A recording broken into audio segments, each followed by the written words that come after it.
We went up really high. Yeah. It was wicked. Fine. Get rid of that. Get rid of it. I'm sorry, I'm not doing that. I mean, honestly, I brought us up to the final minute, and you said, "Where's the producer who did that?" He's there. What do you mean by putting that on at the end of the show and ruining the show? Well, no, they've got Bill in Blackburn who might rescue us and get us out. Bill, you're on the air. Hello, Bill. Hi James, thank you for talking to me regards to us as well. All right. I just want to pick you up to something you said. 30 seconds. We had to quarter to 10. You said Ken Dodd was an icon in the past tense, but he is an icon. He is an icon. He is an icon, even though he's died. So in the present tense, he is an icon. James is still an icon. Oh, favourites. You're very right to pick me up on that, Bill. Thank you very much indeed. I apologise. I always will not be. often am I wrong in anything, but I was wrong in that. If that's what I said, Bill, I didn't mean to make it sound like that. Ken Dodd will always be an icon. We're back hopefully at 7 tonight. I hope you can join us. Tell your friends. Talk Radio, the home of the James Whale Show featuring Ash, is where you should be now. In case you miss most of tonight's show, don't worry. Here's a little snippet. Good Narbant. Say hello to the Paris. All right, Bubbers, how you doing? Yeah, keep tuned in because it's going to be an extravaganza, man. What is it on the show? Brexit, and Trump. do we have too many Muslims in the country?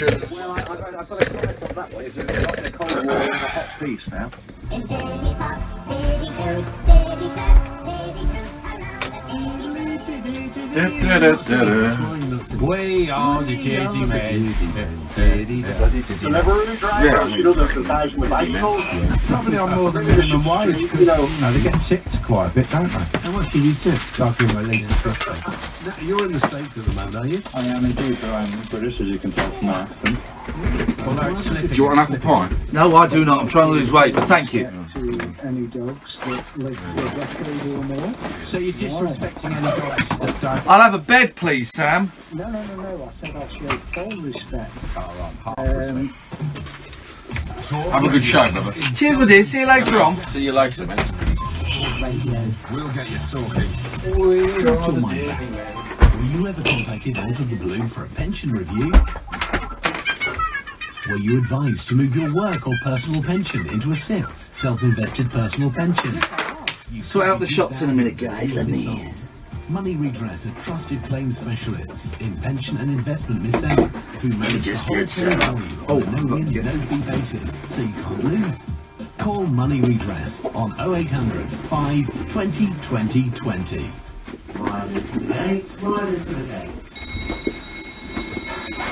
What are you doing? All right there, Liam. I'm having a shelter belter with the sun. What, you in the sun now? Yeah. Every day at the Cheltenham Festival, there's a free bumper edition of the favourite pullout. Yeah, but... It's got all the info and all the runners and riders at the festival. Look, there's me. Why the long face, Liam? You're supposed to be in the next race. What? Pick up the sun and have a shelter belter every day of Cheltenham. Sorry to interrupt. Realise you're busy. That's why you didn't have time to make dinner. Burger and chips. Sorted. Of course, you're also much too busy to suffer the discomfort of heartburn or indigestion that can follow a late-night meal. Try Gaviscon Double Action. It gets to work instantly and lasts up to twice as long as antacids. Get dual relief from heartburn and indigestion with Gaviscon Double Action, even when lying down. Available in mint or acid-flavoured liquids. Gaviscon Double Action. No, not till the end. Read the label. I need... Can you get my plug from out there? And I need the cable for the... I now have confidence to say, this is me, this is who I am. I definitely think that NCS helps people find their passions. People watching on Periscope, you can also go and watch it on YouTube if you'd rather. YouTube.com/Iain Lee. I am a more confident individual if you would rather...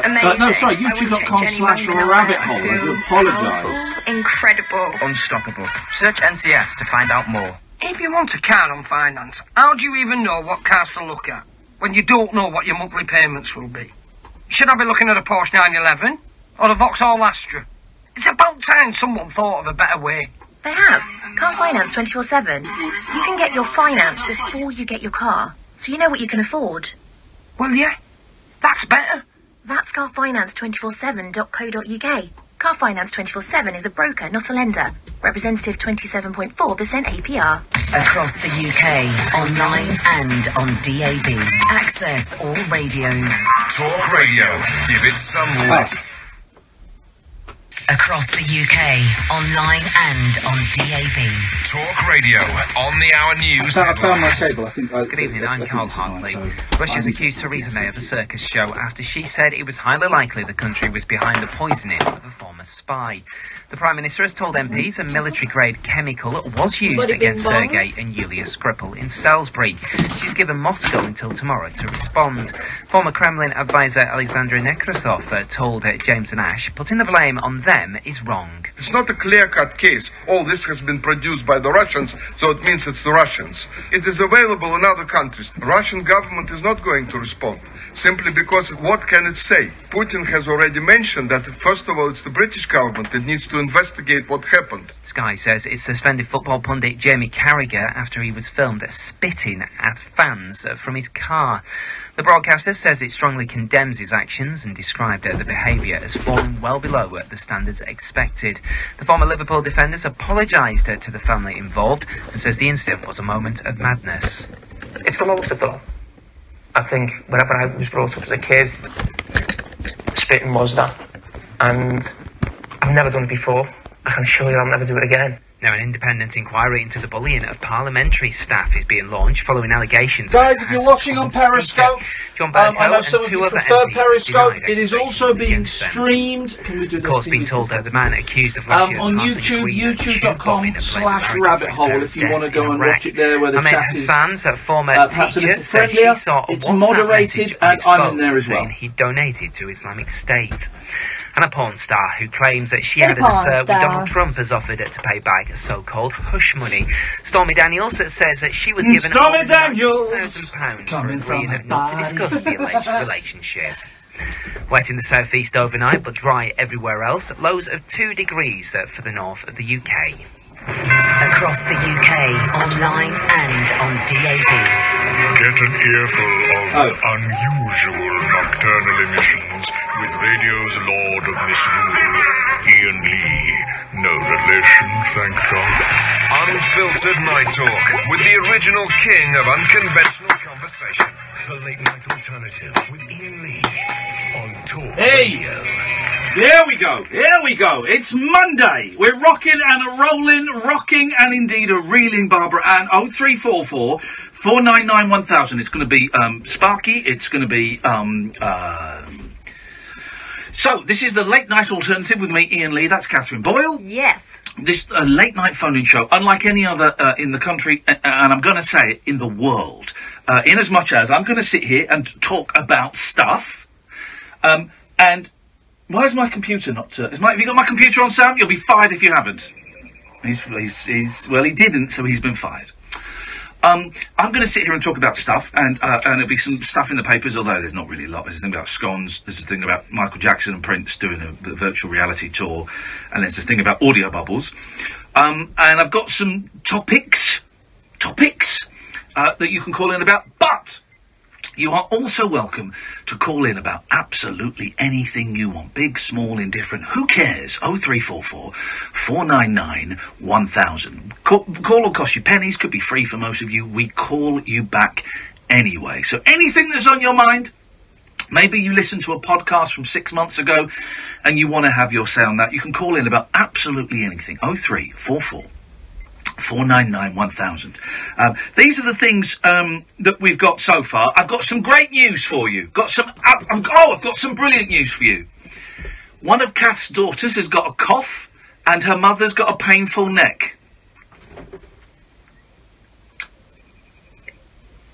It's great news. It's great news. How is your daughter? Is it big and or little one? Little one, the smallest, the cutest. Yeah, got a bit of a cough? A little cough, hey. Yeah. But it seems to be worse in the mornings. Isn't it? Now, you may be wondering why I'm celebrating a 6-year-old. Yes. With a throat infection. And a 62-year-old, 65-year-old with a poorly neck. Well, if you were listening on Friday, you will have heard me perform some psychometry. That's scientific, artistic, spiritual technique where you hold a piece of someone's jewellery and you can do a reading from that. And I did it. I held some of Catherine's jewellery and I did a reading. And the reading was... I know you're smirking because you're making up jokes that jewellery means genitals, but it doesn't. Really? I wasn't. Yes, you are. Yes, you are. I know you. I spent an entire car journey driving you to Brighton at the weekend and driving you back. I know. I smiled several times. Was I thinking of genitals every single time? Well, your gaze would imply yes. So, I read that someone in Catherine's family had a poorly neck, and that one of Catherine's children would get a cough soon, probably over the weekend. Guessed. Yeah, okay. I guessed it. To guess one thing, okay, a lucky guess. To guess two things, that's 100% accurate. You name me one psychic out there touring the theatres that's 100% accurate. It's only me. I have the gift. Well, you need to get in touch with James Randi. Pronto. No, I prefer the English version, Tony Horney. I love the name Randy. Randy Baumgardner, of course, is an American official. Randy is a great name. Yeah, because it takes away some of the threat, doesn't it? Yeah. But these days it's only ever used in newspapers. Yeah, but we all know what Randy means. So 0344 499 1000 if you want to phone up and talk about my wicked psychic skills. So we've got that. Your spitting stories. I don't particularly want to. If you want to talk about the football man that spat at someone, I hope. I don't think you should get the sack. I need to go move my car because someone downstairs can't drive. Danny Kelly. Oh, God, Danny Kelly is the worst driver this country has ever seen. And the car park here at Talk Radio, very small. You've got to get in early, right? Very small. And you've got to pick your space well. But I saw how Catherine had parked, and she had left plenty of space for the big man to get through. But no, Danny Kelly is unable to drive. I would like to see him resit his driving test. The football, what's his name? Jamie the football man. Jamie Carragher. Let's call him Jamie. Spitting at someone. Here's the thing. I hope the father that was filming whilst driving gets the 3 points on his licence that you should get if you get caught using your phone. Okay? You should get 3 points. If he was using a video camera, that's 6 points. And the gentleman shouldn't have spat. Of course he shouldn't have spat. But he should, everyone's got, he should lose his jobs. This is the thing there. He should lose his jobs. I bet as well that family was really giving him some, Anyway, we can talk about that if you want, but I know it's been talked to death. But I would like to hear tonight, please, your spitting stories. I'm going to leave it as vague as that. Your spitting stories, please. 0344 499 1000 is the telephone number. And from spitting, we get two bonus stories. Driving like a dick and celebs being a bellend. You got any stories like that to do with driving like an absolute idiot or celebrities being an absolute idiot? 0344 499 1000. I'll talk about my flying experience. I went in one of those wind turbine things yesterday, and I can barely walk now. It was a thrill. My youngest bailed out of it, but my eldest said, "It's really weird, Daddy. I love it, but I hate it at the same time." And I know exactly what he means. I'll tweet some of the videos from it a bit later on. There's that. And who fancies a game of iPod roulette? I think, well, hang on. Before we do that, let me check I've got my iPod. It's very rarely I have my iPod with me, and I think should be in, there's my kids in the hall book. Here it is. iPod roulette, guys. iPod roulette. You phone up. You got an iPod, MP3 player, phone, whatever it is you use to play your music on. You set it to shuffle, and we have 3 rounds. One of the listeners, or Catherine, not Catherine, because her taste in music is awful. One of the listeners can be the judge. You get 3 rounds and 1 pass, and that's it. If you fancy a game of iPod roulette, 0344 499 1000 is the telephone number. Let's kick this week off in classy style, and let's go to Alan Caddick. Evening, boss. Good evening, Alan. First of all, I'm sorry to hear about Ken Dodd. Ken Dodd's dead. He died last night. Yes, that's correct. I didn't know Notting House was a real place. Oh. Yeah, well, listen, it's sad. He was 90 years old, and he entertained a lot of people in his lifetime. So good for him. Like Diddy David Hamilton. Sorry? Diddy David Hamilton. No, Diddy David Hamilton isn't dead. No, but he was a Diddy man. Well, of course, there was there is the joke, isn't there?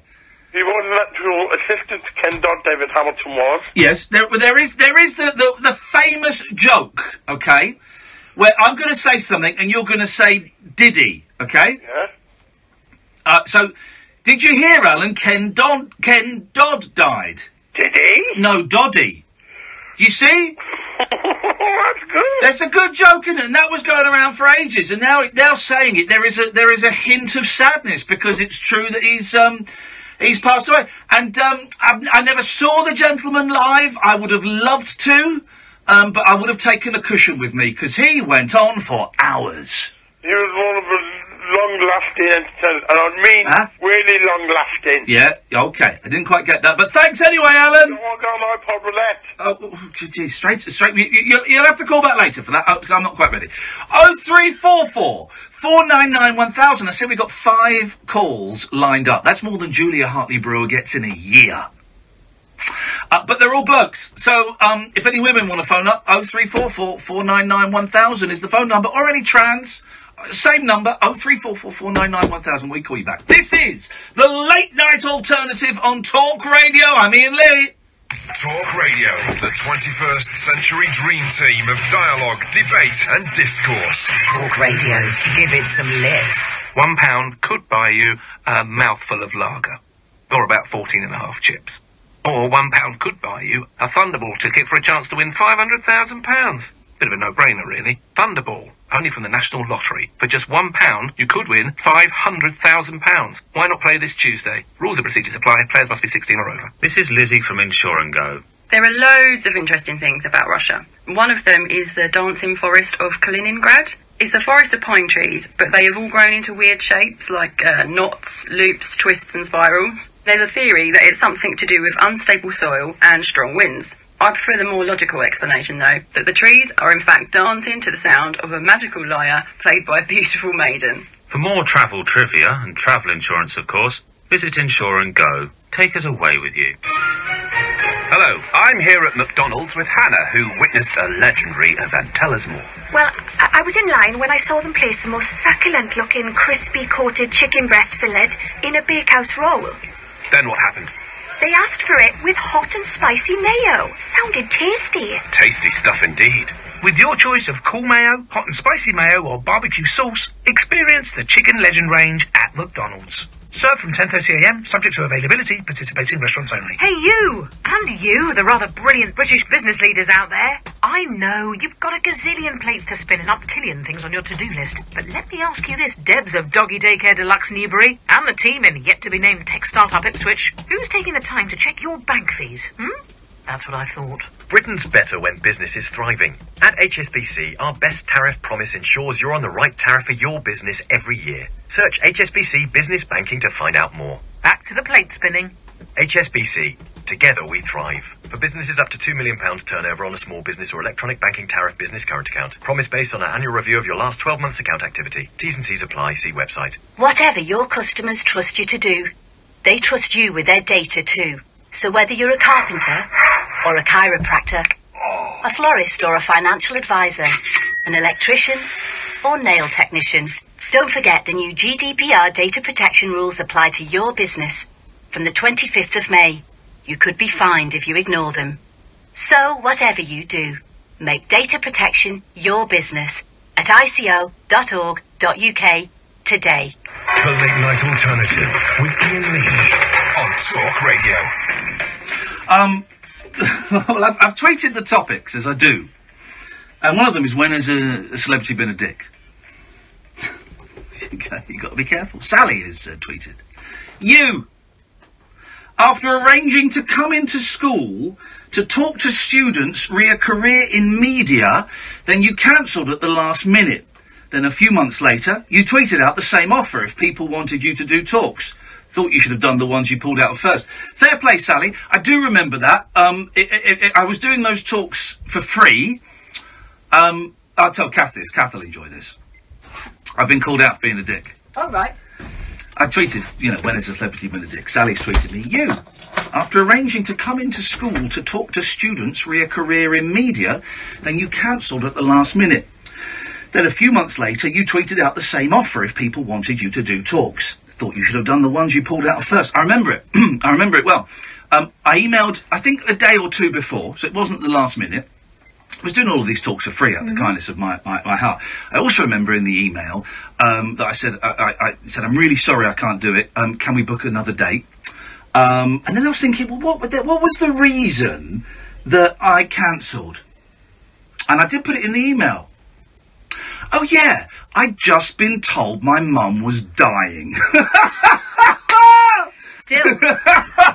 I'd literally been told my mother was dying. And if I remember, Sally, I think I put that in the email. My mum didn't die. They fixed her. It was a miracle of science and strength and determination. But yeah, that's the reason I cancelled a free talk, because I've been told my mother was going to die. And I did put in the email, would you like another date? Just, I mean, and that was what, 18 months ago? now you reply to me? I mean, really, some people. No, you're right. I should have gone to that primary school to talk to them. Of course I should have, knowing that my mother's life was hanging by a thread. That would have been a great talk. Some people, huh? We did a lot of talks, didn't we, at one point? Yeah, and I cancelled some. Because I had an attack of the vapours. I sank into a depression. And you had to be with your mum. Yeah, and because my mum was dying. So what a swine.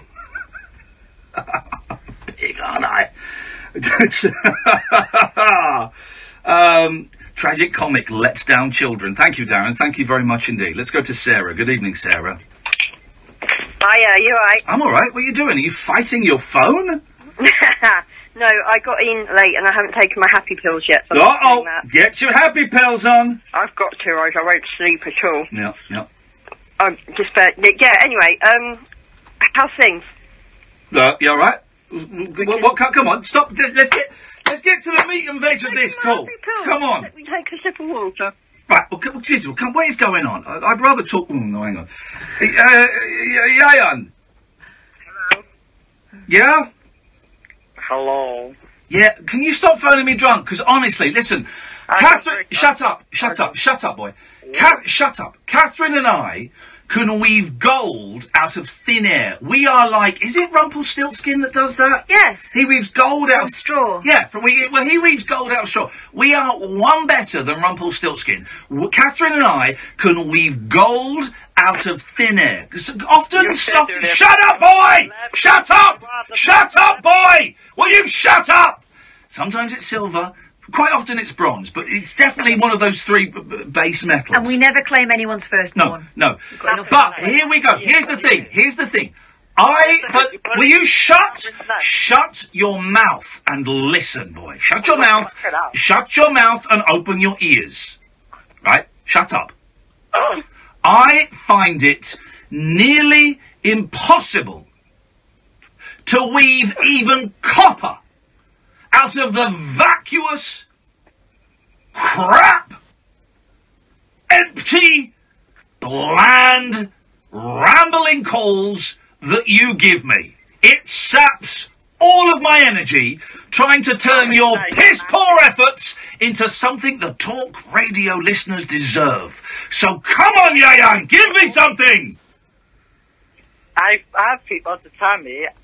I've had them saying they think to me. You see, I can't even hear him. I can't understand him. And he wants me to broadcast this on a national broadcaster? It's only DAB, I know, but still! It's only online, nothing important. I've been on FM.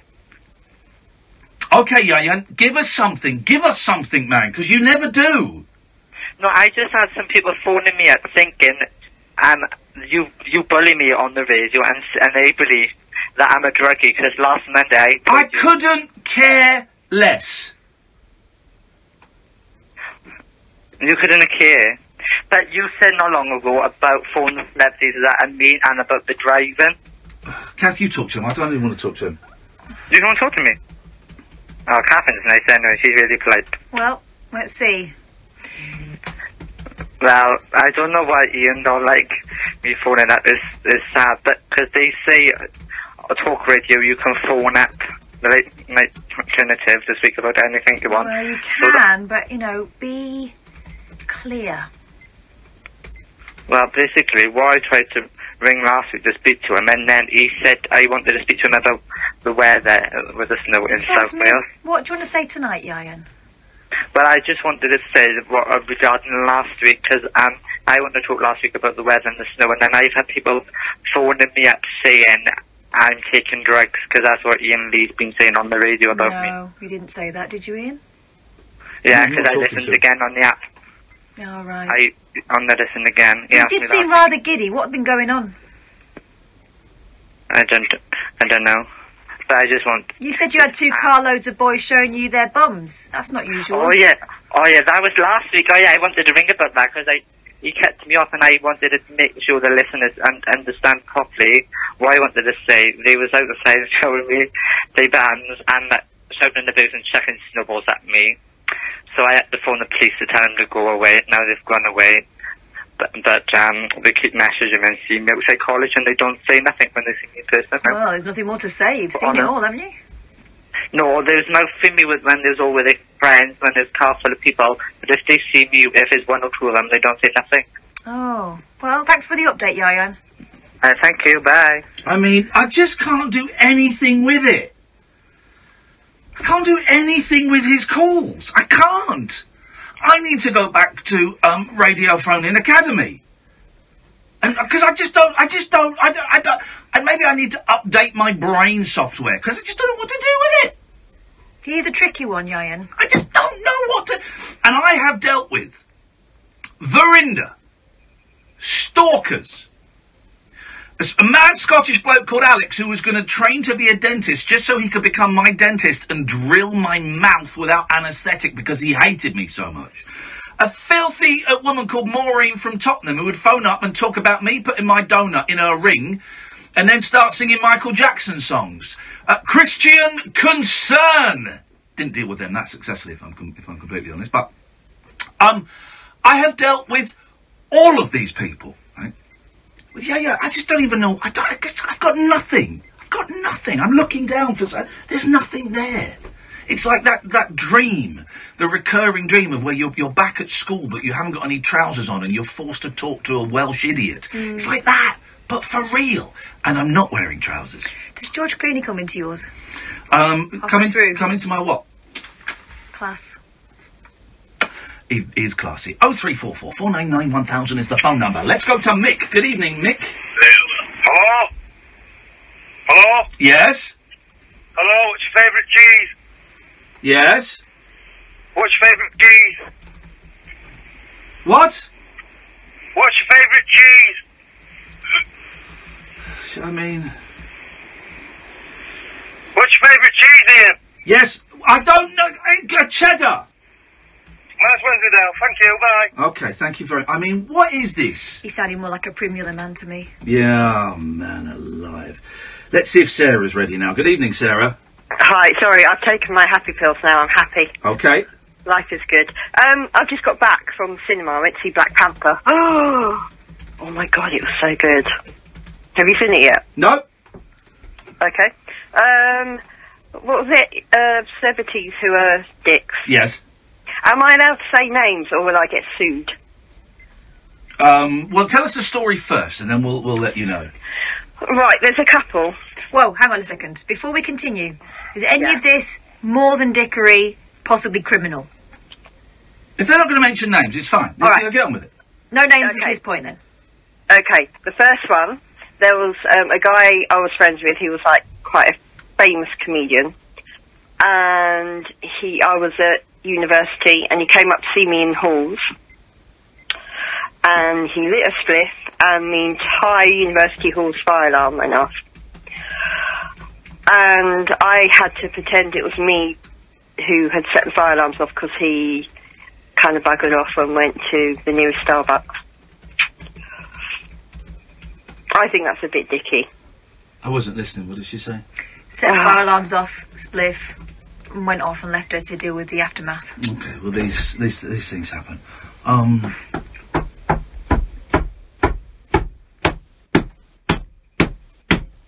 Let's try Jonathan. Good evening, Jonathan. Evening, Ian. Evening, Jonathan. What have you got for us? You're not very good if you can't get any gold out of Ewan, is it? Yeah, yeah. I don't even know how to say his name. Well, I managed to get gold out of him the other night. Oh, that's true, actually, he did. He's a much more skillful manipulator of callers than you. Yes, he is, Jonathan. You are an excellent radio host. I'm off next week. Has Denny Morris been in touch to offer you the gig? Well, funny enough, someone from talkRADIO called me on Friday. Oh, really? Yeah. To say what? Offering me a deal. Go on, tell me more. He wanted me to upload clips of myself talking to you. Oh. But I don't have internet at home, so I said it's not practical for me. Yeah, okay. This is a thing that what's his name? Dowie, Robbie, Parson. What's his name? Who? The computer guy, Roddy. Roddy Piper. The deceased wrestler is in charge of our computer clips, and yes, this is something he's experimenting with. Yeah, I'm not sure if I'm supposed to mention that, but I don't care anyway. I don't listen. Who cares? I you know, it's something that he ran past me. I'm not convinced it will work, but right, talk about it. No secrets on this show. Yeah. I've done a bit of that. What was that thing you did on Friday? The radio show? No, the thing with the jewellery. Oh, the psychometry, yes. Yeah. I've done a bit of that, and I concluded that it was you who gave that Russian the nerve agent. Oh, I like this. Tell me more. Yeah, I bet he probably insulted you on Twitter, and you decided to go around there and give him some nerve agent because you were recruited by the North Koreans when you were last in Japan. Who's are those two are still alive, aren't they? The Russian gentleman and his daughter. Yes, and the police officer that found them. The police officer. Well, the police officer that found them is coming out the other side. Yes, he's out the other side. The daughter was said to be responsive. Okay, but the police officer won't know anything. So we wish him Godspeed, and we wish him well. Of course. You know, but he won't know. The two that will know are the Russian gentleman and his daughter. And if they come and now everyone else listening to this show. Okay, here's the thing. How do we know that they're still alive? Well, let's go the into last report suggested right. they were. Let's go into full conspiracy mode for a second, if you will. Indulge us, dear listener. Bear in mind what we are saying. We are just kicking ideas around, as is our wont. Right? How do we know they're still alive? We don't. We don't, do we? You know where I'm going with this, don't you, Jonathan? Yes. We don't. So, they might have died 4 or 5 days ago. And it could just be the British government playing a bit of a game, going, oh, yeah, she's pulling through. She's responding. So, there'll be a couple of Russians, or maybe a couple of Americans, or possibly a couple of Koreans, or maybe a couple of British people going, hey, we need to... I've seen this in films. We need to get into the hospital and finish them off for good. And they sneak into the hospital at 11:30 at night, and they go to inject her, and then they pull down the blanket, and it's a copper, and then the coppers come out, freeze! And then that's what happens. I've seen that in a film, I think. So that's a possibility, isn't it, Jonathan? Could be. Yeah, okay. Well, thanks for your call. No problem. There we go. I mean... He took the wind out of his sails. I think I bored him. I think he's almost given up trying to shock you. 0344 499 1000. This is Talk Radio. Across the UK, online and on DAB, the Independent Republic of Mike Graham on Talk Radio. Blasted rhetoric from the Banana Republic for people who think capital punishment isn't going nearly far enough. Join me, the Reverend Mike Graham. Revolutionary, rebellious, rebuilt, rebranded. Dangerous mid-morning debate with the great dictator. The Independent Republic of Mike Graham. Tomorrow morning from 10 on Talk Radio. The Late Night Alternative with Iain Lee. Unfiltered night talk with the original king of unconventional conversation on Talk Radio. We have ways of making you talk. 03444991000 is the phone number. Let's go to Andre. Good evening, Andre. Hi, Cass. Hi, Ian. Yeah, okay. Hi, Cass. Yeah. A little bit economical with the words. Do you know what? I just don't want to talk to any of them tonight. I just don't It want... feels like the same conversation every time. Okay. Sam, you know when you go... You turn your microphone on, Sam. Let's get Sam on. Let's hear a voice I don't hear often enough. You know when you go in petrol stations, right? Yeah. And they've got badly photocopied pictures of gentlemen in hoodies and number plates. And it says, do not serve, drives away, don't let... You know, that, right? I want you to do the radio equivalent of that for this, okay? Just for this week. I'm off next week. I couldn't give a stuff who gets on next week. I couldn't care less. So, have you got pen and paper? Or do you want to take notes on your iPad? Right, I got a pen and paper. Modern. Okay, I want you to write these names down. Andre. Yep. Alan Caddick. Yep. Jonathan. Yayan. Yep. Any others? That list may be added to as the show progresses. But for the rest of this week, if you see them anywhere on the forecourt, do not activate the pumps. No, hang on a minute. No, rewind. If you see them flashing up on the screen, you don't even have to take their calls. No disrespect to those people. No disrespect to them at all. They're great contributors to the show, but I just feel like I'm banging my head against a brick wall this week. Is that okay, Sam? Yep, no problem. Thank you. Or, if you want to phone them up and chat to them, as long as it doesn't interfere with the show duties, you can do what you want. As long as you've got an eye on the show and the finger and all of that, that's great. But they just don't get through this double glass. But I don't have to. No, of course not. There you go. Thanks for clarifying. Sam's an interesting guy. You know, we play a game. And George, I will come to you in a minute, I promise. And I've just remembered I've not phoned up George last week like I promised I would, which is terrible. Which game? Well, we hang out, we hide, and then we jump out and scare each other. All right, We've been doing game. it for years, right? You know, Sam's got a game with his dad that has been going for, I mean, what is he? He's like 12. It's been going for the last 12 years. You know that? And him and his dad alternate. So if one scares one, then it's that person's turn to scare back, right? And once... Well, Sam, you tell the story. Was there one... What was the one about you hiding under his bed? So I found that he's got a drawer under his bed.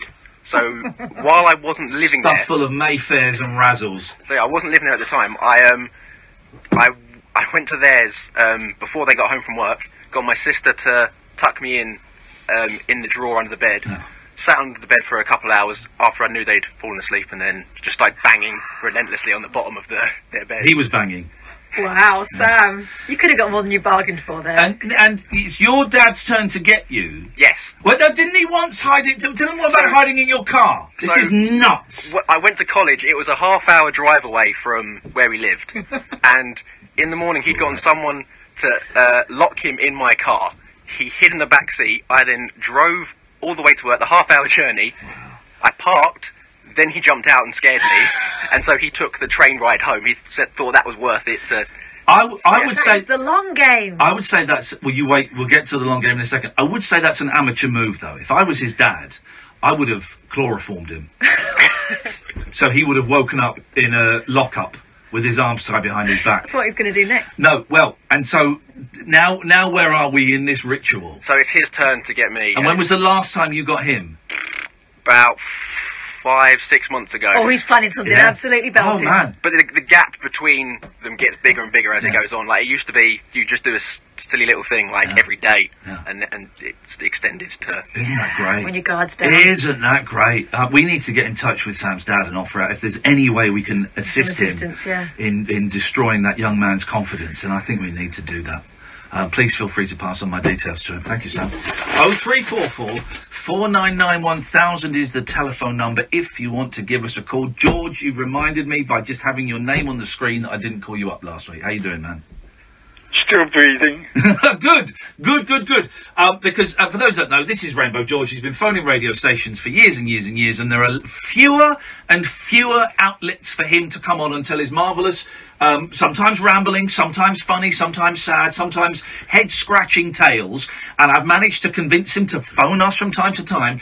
And we have decided, Catherine, myself and George have decided that at some point in the very near future we would like to record a podcast together with George sharing his stories about famous people, about not famous people, about whatever, and also his cassettes, of which he has got thousands of them. And here's the thing, I was supposed to phone George up last week, and I didn't, and I'm sorry, man, I'm really sorry. No, you weren't supposed to phone me up. In my philosophy, I suppose that everything that happens is meant to happen, so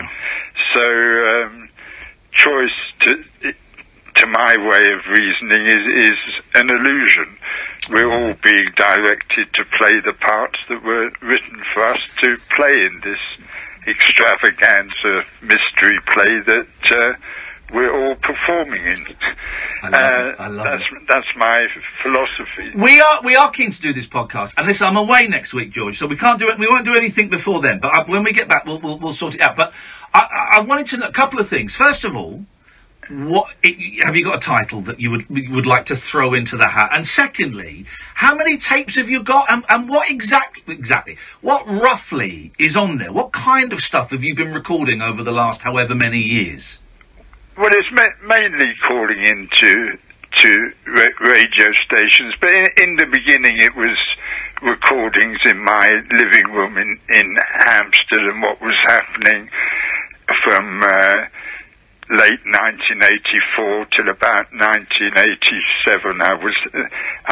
I was recording stuff, and then this fits into when as a celebrity being a dick essentially, and this celebrity was my old pal Peter Cook. Oh yeah, go on. And a story that appeared in the Star newspaper Tuesday, September 22nd, 1987. Yeah. And the headline was Captain Kinky. He and his porno pals wanted a gangbang. The rich men were after a bit of black and white. And this was a story given to the Star by a black actress called Sandy Grizzle. Yes. I think she was in EastEnders at one time, and a girlfriend who I knew, and they tell this story about something that Peter told me later happened somewhere else. It didn't happen in my house, but it didn't mention me by name. It starts off, Peter Cook, with whom Sandy had an affair for 2 years, had one of the randiest neighbours in London. They nicknamed him the Captain, and that was because I had Captain Rainbow's Universal Party, which I launched at the end of 1984, and I brought an action against the Star newspaper, and Peter said he'd help me to pay a solicitor to do a bit of work, and the solicitor wanted just that he'd been doing some work, and it came to a point where he wanted another £1,000, and I didn't have £1,000. Yeah.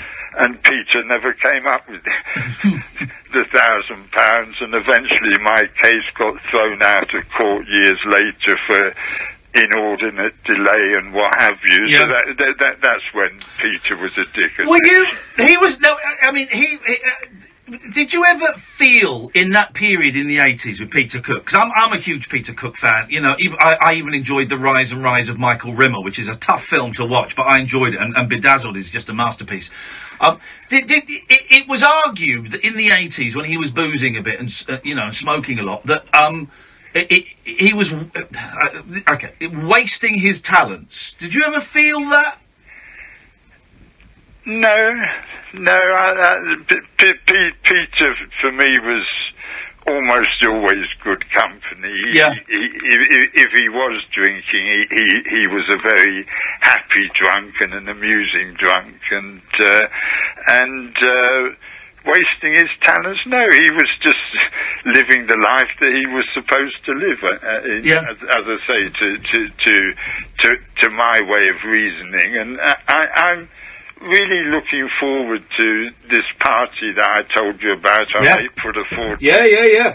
And I was wondering if there was any chance you could do a radio show from the party. Well, I'll tell you what, hang on a minute, where's my diary? Because I've got it in my diary, and it's a Saturday, isn't it? Yeah. So, we are not on air on the Saturday, but I tell you what we can do. All right, I'm going to keep that day free. Kath, you'd be very welcome, but I know it's like, but anyway.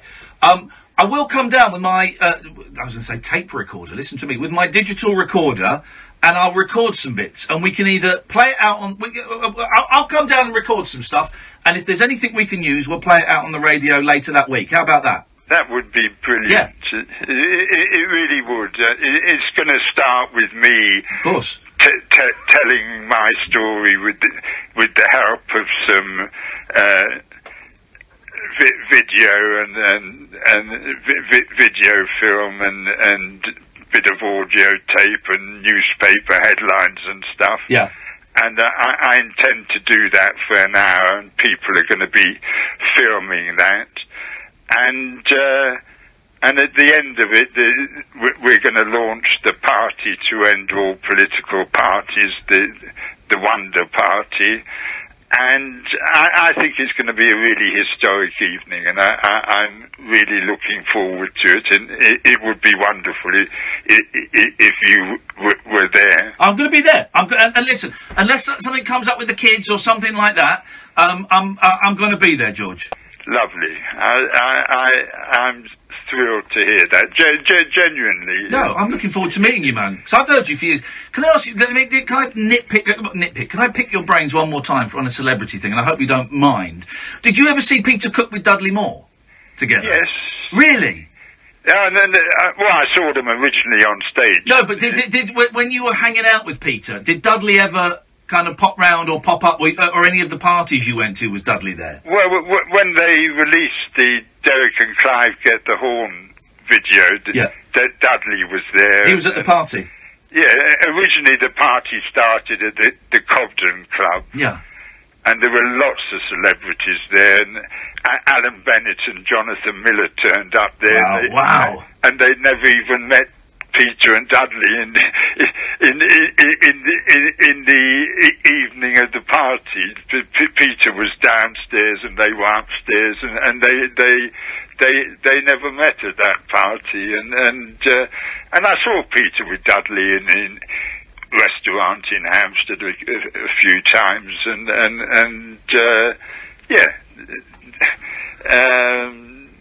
they were. a special couple. Also, one question I would like to ask. Yeah, go on. In the old days, people used to think that I was Dennis Norden. Oh, now funny you should say that, because I'm looking through Twitter and someone just tweeted, where is it gone? Yeah, John Boy has tweeted, is Rainbow George Dennis Norden in disguise? Oh, brilliant. I thought my voice would probably have changed over the years. I think Dennis is, huh? But in the old days, people used to think that I was Dennis Norden pretending to be Rainbow George. Oh, really? Yeah. Oh, mate, listen, we're going to have so much fun. Once we get this all together, we are going to have so much fun. And I think the podcast we are going to make, I think a lot of people are going to enjoy it. And the three of us can just have a laugh with it, and we can talk about anything and go anywhere with it and see what happens. I think we're going to have a lot of fun, George. I'm so glad that you found this show and that we found each other. That is so sweet of you. And I'm lost for words. Thank you, Ian. Thank you, mate. And we will speak soon, I promise you. Thank you. Cheers, George. Thank you. There we go. Oh, he's brilliant, isn't he? He's great. And he'll wind us up, and he'll annoy us, and he'll make us laugh, and he'll make us think, and he'll make us scratch our heads, and all of those things. And it's brilliant. We are going to do a podcast with him, and we will record some bits for this show as well. We'll do all of that. 03444991000. This is Talk Radio. Across the UK. He's great. There you go. That's a caller. Talk Radio. Give it some lip. Lot to account. Hello, I see you're interested in the Corsa with mobile connectivity. I think I said exactly. She said I said advanced European engineering for a fun dynamic drive. My mum was ill. Or for just £149 initial rental, then £149 a month. It was like it may have been the day before or 2 days before. I remember it. I felt terrible that I had to do it. And also personal contract hire offer on Corsa 3-door and I did email her afterwards. Initial rental the week after and said, can we come up with another day? And she never replied. Excess miles over contracted mileage of 20,000 over 48 months, charged at 5 pence per mile. You will not own the car. T's and C's apply. Offer ends March 31st, 2018. Offer not available with free insurance. Cast your mind back. Were you ever contacted out of the blue for a pension review? Were you advised to move your work or personal pension into a SIP, self-invested personal pension? Yes, I was. You could be due thousands if you were missold. Money Redress are trusted claim specialists in pension and investment mis-selling who manage the whole claim for you on a no-win, no-fee basis, so you can't lose. Call Money Redress on 0800 5 20 20 20.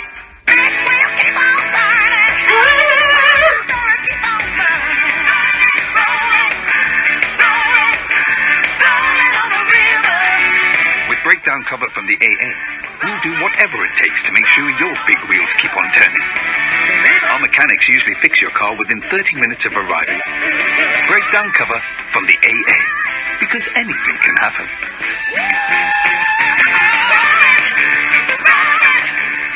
Fancy a nifty 50 every day this week? Of course you do! Try our brand new daily draw and you could come out with a real £50 note right in your pocket. Simply pick up the Sun, enter one Sun Savers code daily, and you could be 50 quids in. Sun Savers. Cash. Treats. Prizes. Bigger pockets may be required. Terms and conditions apply. When a stroke strikes, when you need more space, load our cabin, handcrafted, fast. Creative living face. space. Has it fallen on one side? A. Arms. Can they raise them? S. Speech. Is it slurred? T. Time to dial 999. The faster you act, the better their chances. So even if you're not sure, act fast. Make the call.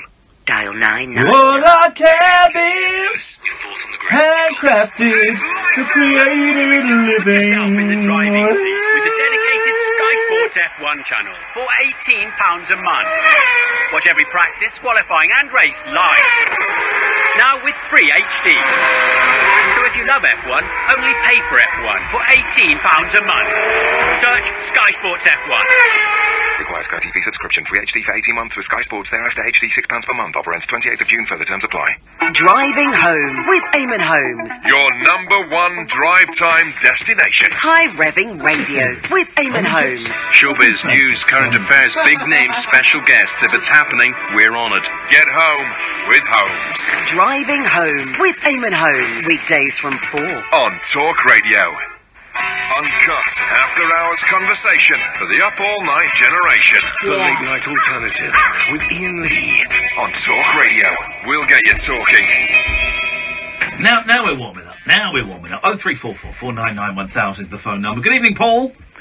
Hi, Ian. Hi, Kath. Hello. Well, follow that, Peter Cook. Well, it wasn't actually, just to clarify, that wasn't actually Peter Cook we were talking to. It was, of course, Dennis Norden. Oh, I thought it was. No. Okay. It's a bit of knockabout fun. And don't just jump in with Beach Boys and Bare Naked Ladies. Okay. What's your super group? Like individual members, guitarist, singer, etc. Okay, fine. My super group would be on vocals and rhythm guitar. Ooh. David Crosby. I'm writing this down. Crosby. Yeah. On harmony and lead guitar. Wow. Stephen Stills. Okay, bit of a pattern there. On lead vocals and harmony and rhythm guitar. Graham Nash.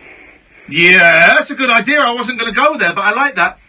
And then on spiky electric guitar and discordant harmonies, I would put a guy called Neil Young. Neil Young, the So I will call that band David, Stephen, Graham and Neil. Neil. That's my supergroup. What would yours be? Has Kath got one? Yes. Oh, okay, hang on. Let me have a proper think, because this is serious. This is serious business. Nash, Young.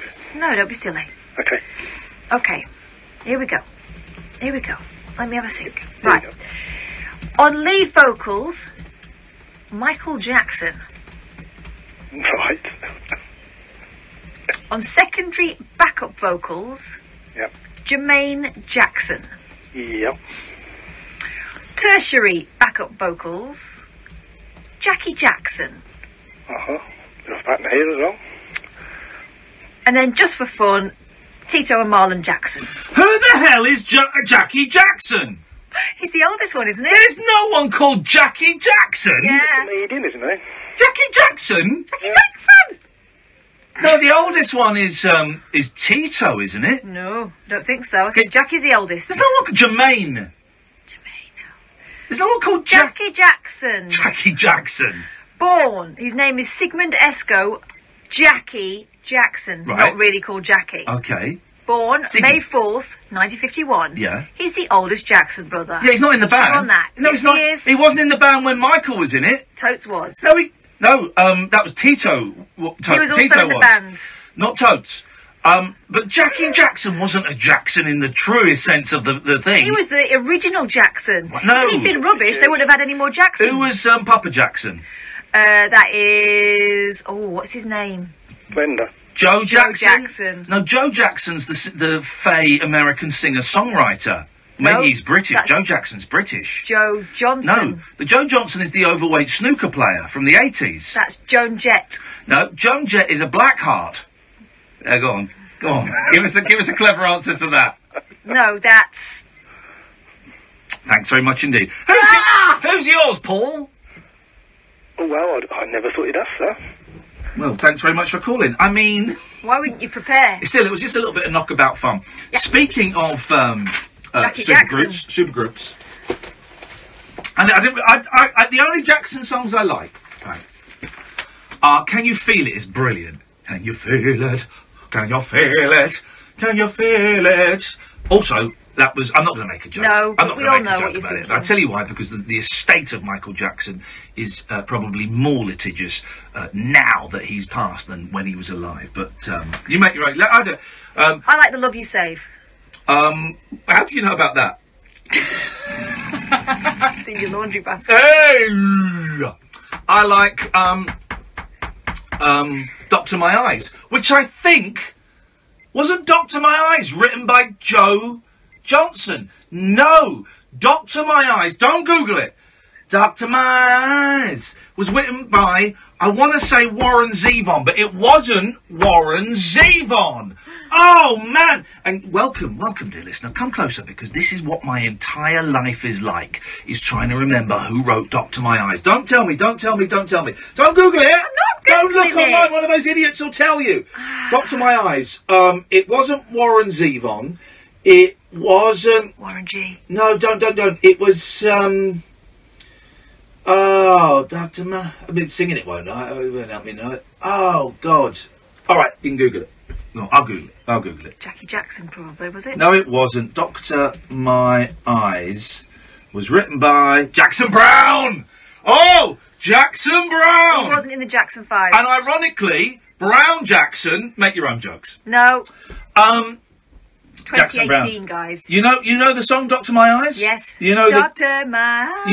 You know the Jackson the Jackson Browne version of it? I mean, this is I think that's the only one I do know. Oh, you don't know you don't know their version.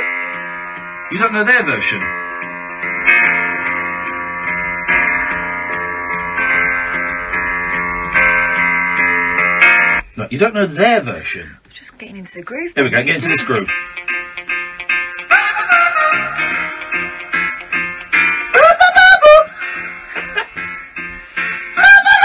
I can't get that high. Yes, I can. I'm only 9 years old. If you knew the tragic story of our life, you would send for help, not buy our records. Because they had a rough old ride, didn't they? Oh, we're late for the ads. Talk Radio. Dialogue. Some dialogue. What's an hour? Radio. We'll get you talking. How did that Live on Sky Sports. We're up and running. Watch Britain's #1 female golfer Charlie Hull in all 5 majors. Teeing off with the ANA inspiration. Just the start that Charlie Hull was looking for. Can Wasps defend their title in the Vitality Netball Super League? It's physical, it's tough.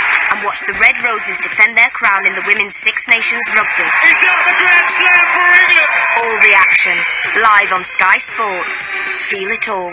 I start with an O. I end with a went out with Y. Paula Abdul in the late 80s. I'm the second Jackson. biggest preventable cause of death. Yes. What am I?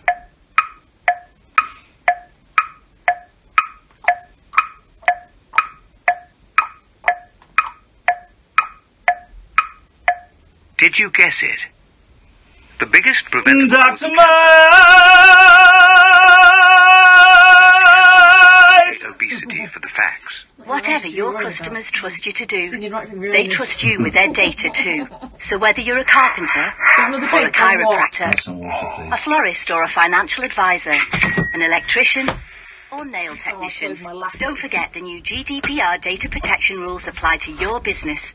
From the 25th of May, you could be fined if you ignore them. So whatever you do, make data protection your business at ico.org.uk today. Oi! Move over, football! Cheltenham's coming through, and nothing gets the heart pounding harder. But could it be better? Sky Bet think it could. That's why every day at Cheltenham, for new and existing customers, it's money back as a free bet if you lose in the first race. We've no offer like it, because there's no festival like it. Sky Bet, Britain's most popular online bookmaker, making betting better. When the fun stops, stop. 18 plus, begambleaware.org, eligibility restrictions, max refund £20, T's and C's apply. Riders to the gates, riders to the gates. I don't know what you're doing. All right there, Liam. I'm having a shelter belter with the sun. What, you reading the Sun now? Yeah. Every day at the Cheltenham Festival, there's a free bumper edition of the favourite pullout. Yeah, but... It's got all the info and all the runners and riders at the festival. Look, there's me. Why the long face, Liam? You're supposed to be in the next race. What? Pick up the Sun and have a shelter belter every day of Cheltenham. Across the UK, online and on DAB. Talk Radio, on the hour news headlines. Good evening, I'm Carl Hartley. Russia has accused the government of making up new fairy tales after the Prime Minister said it's highly likely the country was behind the poisoning of a former spy. Theresa May claims the substance used on Sergei Skripal and his daughter Yulia was a military-grade nerve agent. She claims it was produced by the country. The White House Press Secretary Sarah Huckabee Sanders has condemned it. The use of a highly lethal nerve agent against UK citizens on UK soil is an outrage. The attack was reckless, indiscriminate, and irresponsible. We offer the fullest condemnation and our support to the UK government. We stand by our closest ally in the special relationship that we have. An independent inquiry into the bullying of parliamentary staff is being launched following allegations about the House of Commons Speaker. John Bercow granted a debate on the treatment of workers, but was criticised for chairing the discussion. Mr Bercow and 2 other MPs have denied the allegations against them. The Commons leader, Andrea Leadsom, says such claims are of huge concern. I am more determined than ever that we banish all kinds of harassment and bullying from this place. Because make no mistake, there is a need for change. Carlisle Airport is to resume passenger flights for the first time in 25 years. The Scottish carrier Loganair is to connect the site in Cumbria to Southend, Belfast and Dublin airports. And officials at Edinburgh Zoo say they won't try to breed the UK's only giant pandas this year. Researchers want time to focus on the breeding process of the pandas that they already have. Wet in the southeast overnight, but dry everywhere else. Lows of 2 degrees for the north of the UK. Across the UK, online and on DAB. The wild man of late night radio, Iain Lee. Differently interesting nocturnal emissions from a legend of late night radio. On air and off the leash. The late night alternative with Iain Lee on talkRADIO. We'll get you talking. 0344 499 1000 is the telephone number. If you want to give us a call, you'd be very welcome to. Thank you to everybody who came to Brighton. We had fun in Brighton, didn't we? We always do. It's a laugh there, isn't it? We had a lot of fun in Brighton. Lots of lovely people came along and saw us, and it was delightful. We have fun. Yeah, we went on the pier. Went and have fish and chips. I'd never had battered fish. I don't think I'd ever had battered fish before. No. I don't think I've ever had battered fish before, and it was nice. I enjoyed it. As you know, I'm not a fan of fish. I think all fish taste the same. They just taste of the sea. Even when I was in Australia and I ate like crocodile feet, it tasted of fish because they're of the water, the water-based creatures. So it just tasted of fish. The batter was nice, but too much of it would have made me sickly. Yeah, that was particularly nice batter, though, it has to be said. Normally I don't eat it. Do you know what I'd like? And this has just popped into my head. Do you know what I think would be the best sandwich? A mushy pea sandwich. Mushy pea sandwich is good. Have you had one before, then? I've had fish chip and mushy pea sandwich. Have you? Yeah! Standard. I wouldn't want all of it. No. I don't want all of it in there. Oh, you do? No. I just would like to have a mushy pea sandwich. And for all those fans out there waiting for me to play it, here it is. You were just waiting for me to play it. I've got a mouthful of sausage. That's the wrong one, but I just don't know where... here it is. Here's, of course, David Guest asking what he liked so much about when he lived in Britain, what he liked so much about living in Britain. I like to butter, please. I like to butter, please. There we go. And his second reason was... George, you're a fanny. Okay. So, 0344 499 1000 is the telephone number if you want to give us a call. Interesting. We were asking when has a celebrity been a bellend because of the Jamie Carragher story where he spat at someone. And then I was called one. For cancelling a thing because my mum was dying. And then Chris has tweeted something which I've retweeted, which is very, very wise, and we could all do well to take on board, myself included. Moral of the story is, we may feel justified deeming a celeb a bellend, not knowing what they were suffering at the time. And that is, do you know what? And Chris, thank you for that. That is a brilliant thing to carry around for you in life. Because Bellendry isn't just, doesn't just belong to celebrities. Everyone has the capacity to do it. I am quite often, as you will know, Catherine, at BE, and there's a forum online called Digital Spy, and they post loads of these forums on there, and it's a bit. And they had some stuff on there about me that I thought was a little bit ripe. I thought it was just a little bit. It wasn't about the radio show. I thought it was a little bit ripe. And so I said, look, can you take some of this down? Because I talk about the radio show, but this stuff's a little bit, Jeff, And they replied, and I wrote them a snotty message back. That's pretty much the noise. And then almost instantly, 15 minutes later, I thought, oh man, come on, there's no need for that. And so I sent them an apology, and I said, look, I'm really grateful for what you have done. And I apologise, for sending you an email. They go, and they were very gracious. And I said, but I'm not going through particularly much at all at the moment, all things considered. But Chris is right. You just don't know what everyone is going through. It doesn't excuse all behaviours. Some people do like to be bellends, though. Oh yeah. Because they can. Yeah. Exactly. And they often display it by setting up a poxy podcast and getting out their begging bowl, and asking for donations, It's,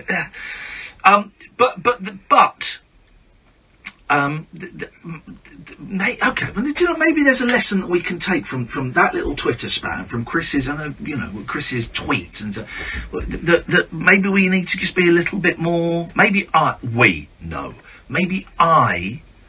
just need to be a little bit more understanding that perhaps other people are, maybe they've had a crap day, maybe they're having a crap week, maybe it's a really bad year, maybe someone's died, someone's dying, maybe they had a row with their kids, maybe, who knows? They got the sack from their job, who knows? And you're right, some people, they are just BEs, and that's the way, probably, they will. This is why Bill Murray doesn't like Chevy Chase, right? There's a great book, and I've got to read it again. I'm just reading a book about kids in the hall. Then I'm going to read a book about the cult where they all drank the Kool-Aid. What's his name? Can't remember his name. And then I might reread the Saturday Night Live book. It's about the television programme Saturday Night Live, and somewhere in there, Bill Murray says, when you become famous, like big famous, like they became in whatever year it was it started, 1975, 70, maybe a little bit later, maybe 77. When you become hugely famous, right, he said you've got 2 years. You've got a 2-year window where it goes to your head and you're offered money and you're offered all kinds of drugs, as they would have been in New York in the 70s, and you're offered, sex and all these opportunities to be hedonistic. And he said, you've got a 2-year window where it's really, really difficult not to be a dick, because you're young, you've come from being, having no money, and suddenly you've got more money than you ever thought possible. You've got people throwing cocaine at you, people telling you you're the funniest thing, and you've got 2 years where it's really difficult, although some people manage it. 2 years of, it's really difficult to not be a dick. But if you haven't sorted yourself out by the end of that 2 years, you will probably always be a dick. And Bill Murray says, he embraced all of that stuff, and after 18 months realised actually it was making him into what the Americans will call an asshole, and he was able to take stock, as were a lot of the other people that he worked with, take stock and go, whoa, okay, right, if I want sustainability, if I want to be a decent human being, I need to push all this stuff away that's been thrown in, or moderate it, and I also need to be aware of my behaviour. And he says Chevy Chase never came out of that period. He was uber dick for 2 years, and then just carried it on and carried it on and carried it on. Why did I start telling that? There was a reason I started. Some people are dicks, some people have dickness foisted upon them. Well, and then we're on to, Kevin Spacey. But that's not what we're talking about.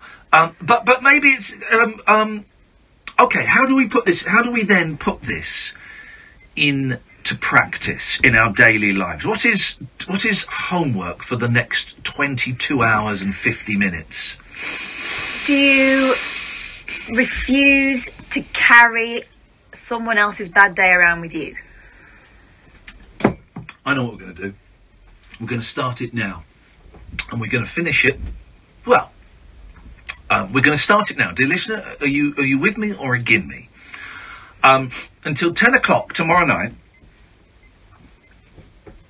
we're going to forgive everyone's trespasses, as we would hope they would forgive ours against them. And we're going to be nice. And what that means is, at every opportunity to be a dick, instead of turning right into Dick Lane, you turn left into Nice Avenue, right? The car cuts you up, you thank them. And you appreciate the fact that you've had a moment to pause and that they're ahead of you, and that's beautiful. Thank goodness you saw them. Yep, thank goodness you saw them. Someone flashes you while you're driving. You take it on board. You take it on board and you question what was your role in that situation. Someone pushes in front of you at the bus. Let them get on there. Hey, you sat down. In the same place. Yeah, exactly. You sat down and you know, there's a young person standing. Offer them your seat. All of these, and it could be the small things and it could be nice things. Maybe there's someone at work who really has got a foul temper and is a bully. Why don't you consider maybe taking them some chocolates tomorrow? Or gifting them your favourite book? Or just say good morning to them and asking how their lunch was. Here's one. That person that really, really annoys you at work. Try not to ignore them. Say hi. Engage in conversation. Okay. Hey, Catherine, how are you? All of these things. Shall we do it? Shall we give it a go? And here's the thing, right? It's going to be really hard to remember for 23 hours. It's going to be hard to remember, and there will be moments, of course there will be, when we resort to our default setting, which is, I'll get stuff, mates. Stick that up there. What is your problem? And when that happens, you'll become aware of it, and you'll go, I'm just being nice for 23 hours. I can do it for 23 hours. Bearing in mind you'll be asleep for 8 of them. If it's possible and if it's appropriate, go and apologise for when you do something like that, or be doubly nice to the next person that you meet. And I'm not talking about random acts of kindness where you pay for the person who's behind you in the queue at Costa or whatever that. I don't mean that, where you go and do these odd. I just mean we're going to be nice and pleasant and not smarmy, not we're going to be nice. We're going to be nice until 10 p.m. tomorrow night. Can you do it, guys? Can you do it? 0344 499 1000 is the telephone number if you want to give us a call. This is the late night alternative on Talk Radio. Talk Radio. Listen, phone, talk. Talk Radio. We'll get you talking.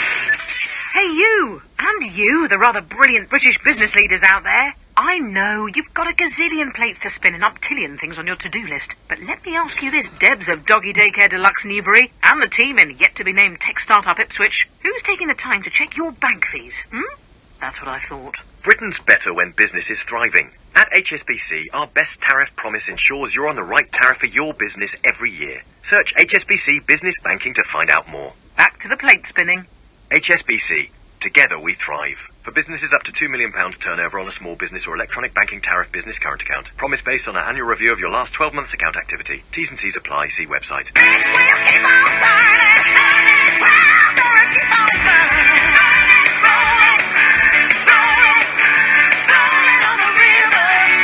With breakdown cover from the AA, we'll do whatever it takes to make sure your big wheels keep on turning.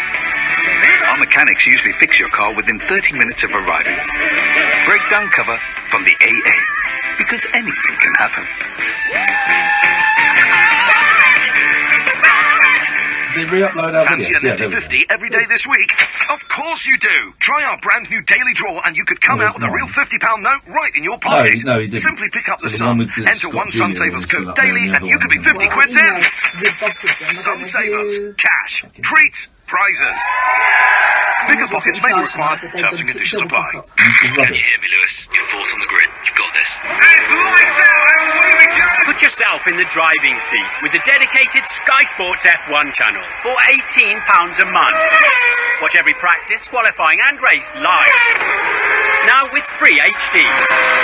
So if you love F1, only pay for F1 for £18 a month. Search Sky Sports F1. Requires Sky TV subscription. Free HD for 18 months with Sky Sports. Thereafter HD £6 per month. Offer ends 28th of June. Further terms apply. You can say anything to a mate. Anything. Call them every name under the sun. Wind them up. Bring them down a peg. Tell them stuff you never thought you'd tell anyone. Because they're proper mates. Like brothers. When it's a mate, you say what you feel like saying. Except, I love you, man. And I'm not going to let you drink drive. Stupid, innit? Mates don't let mates drink drive. Think. The Late Night Alternative with Iain Lee. On air and off the leash. On talkRADIO. 0344 499 1000. So the plan is we're all going to be nice until 10 p.m. tomorrow night. Then we shall regroup and we'll have a chat and see how it got on. That is your homework. In the meantime, you can give us a call about anything. Your spitting stories. We'll play iPod roulette in a bit if anyone wants to. I've got my iPod here.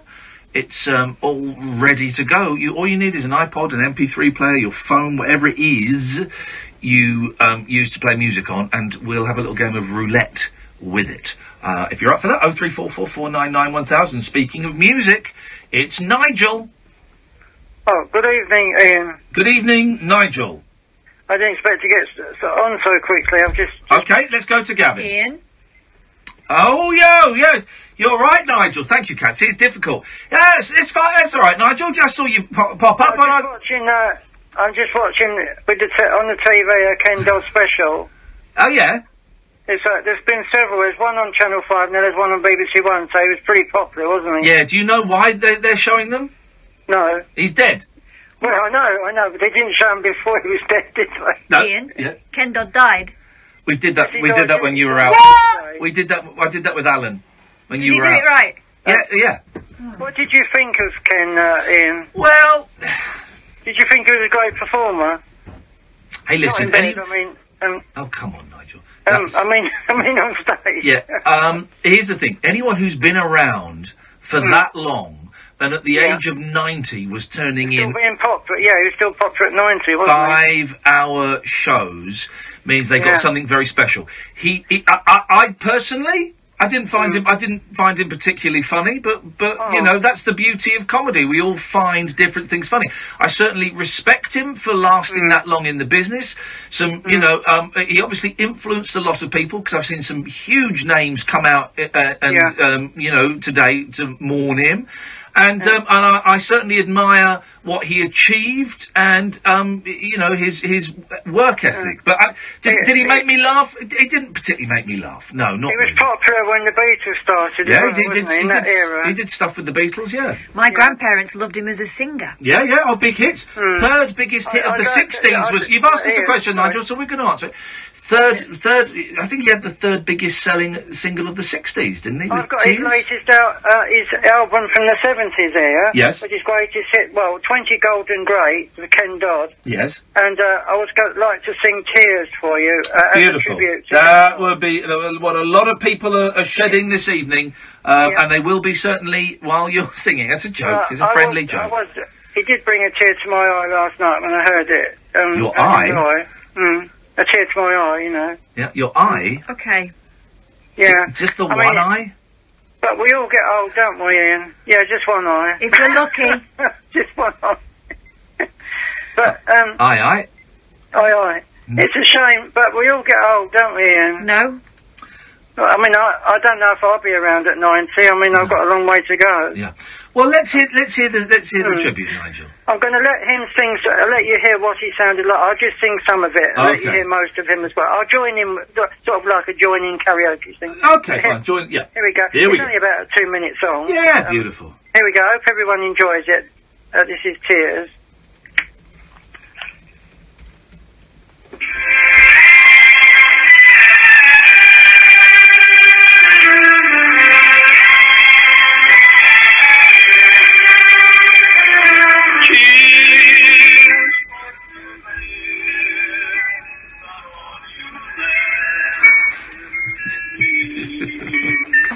You're listening to 1993.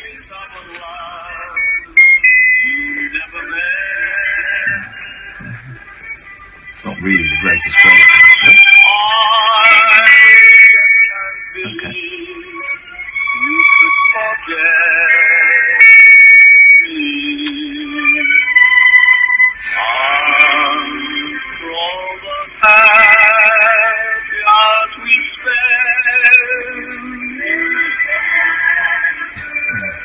Tears falling my holy constellation, but to command a broken heart, I must confess that forgive and forget. The tears for regret once more is for happiness.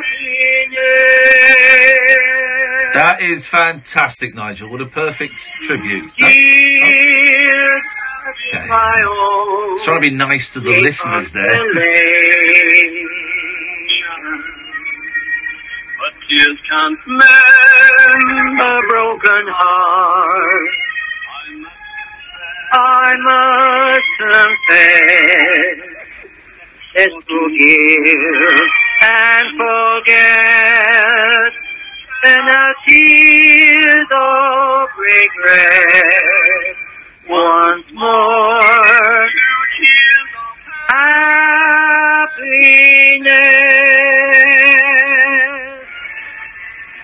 Let's forgive and forget the tears of regret.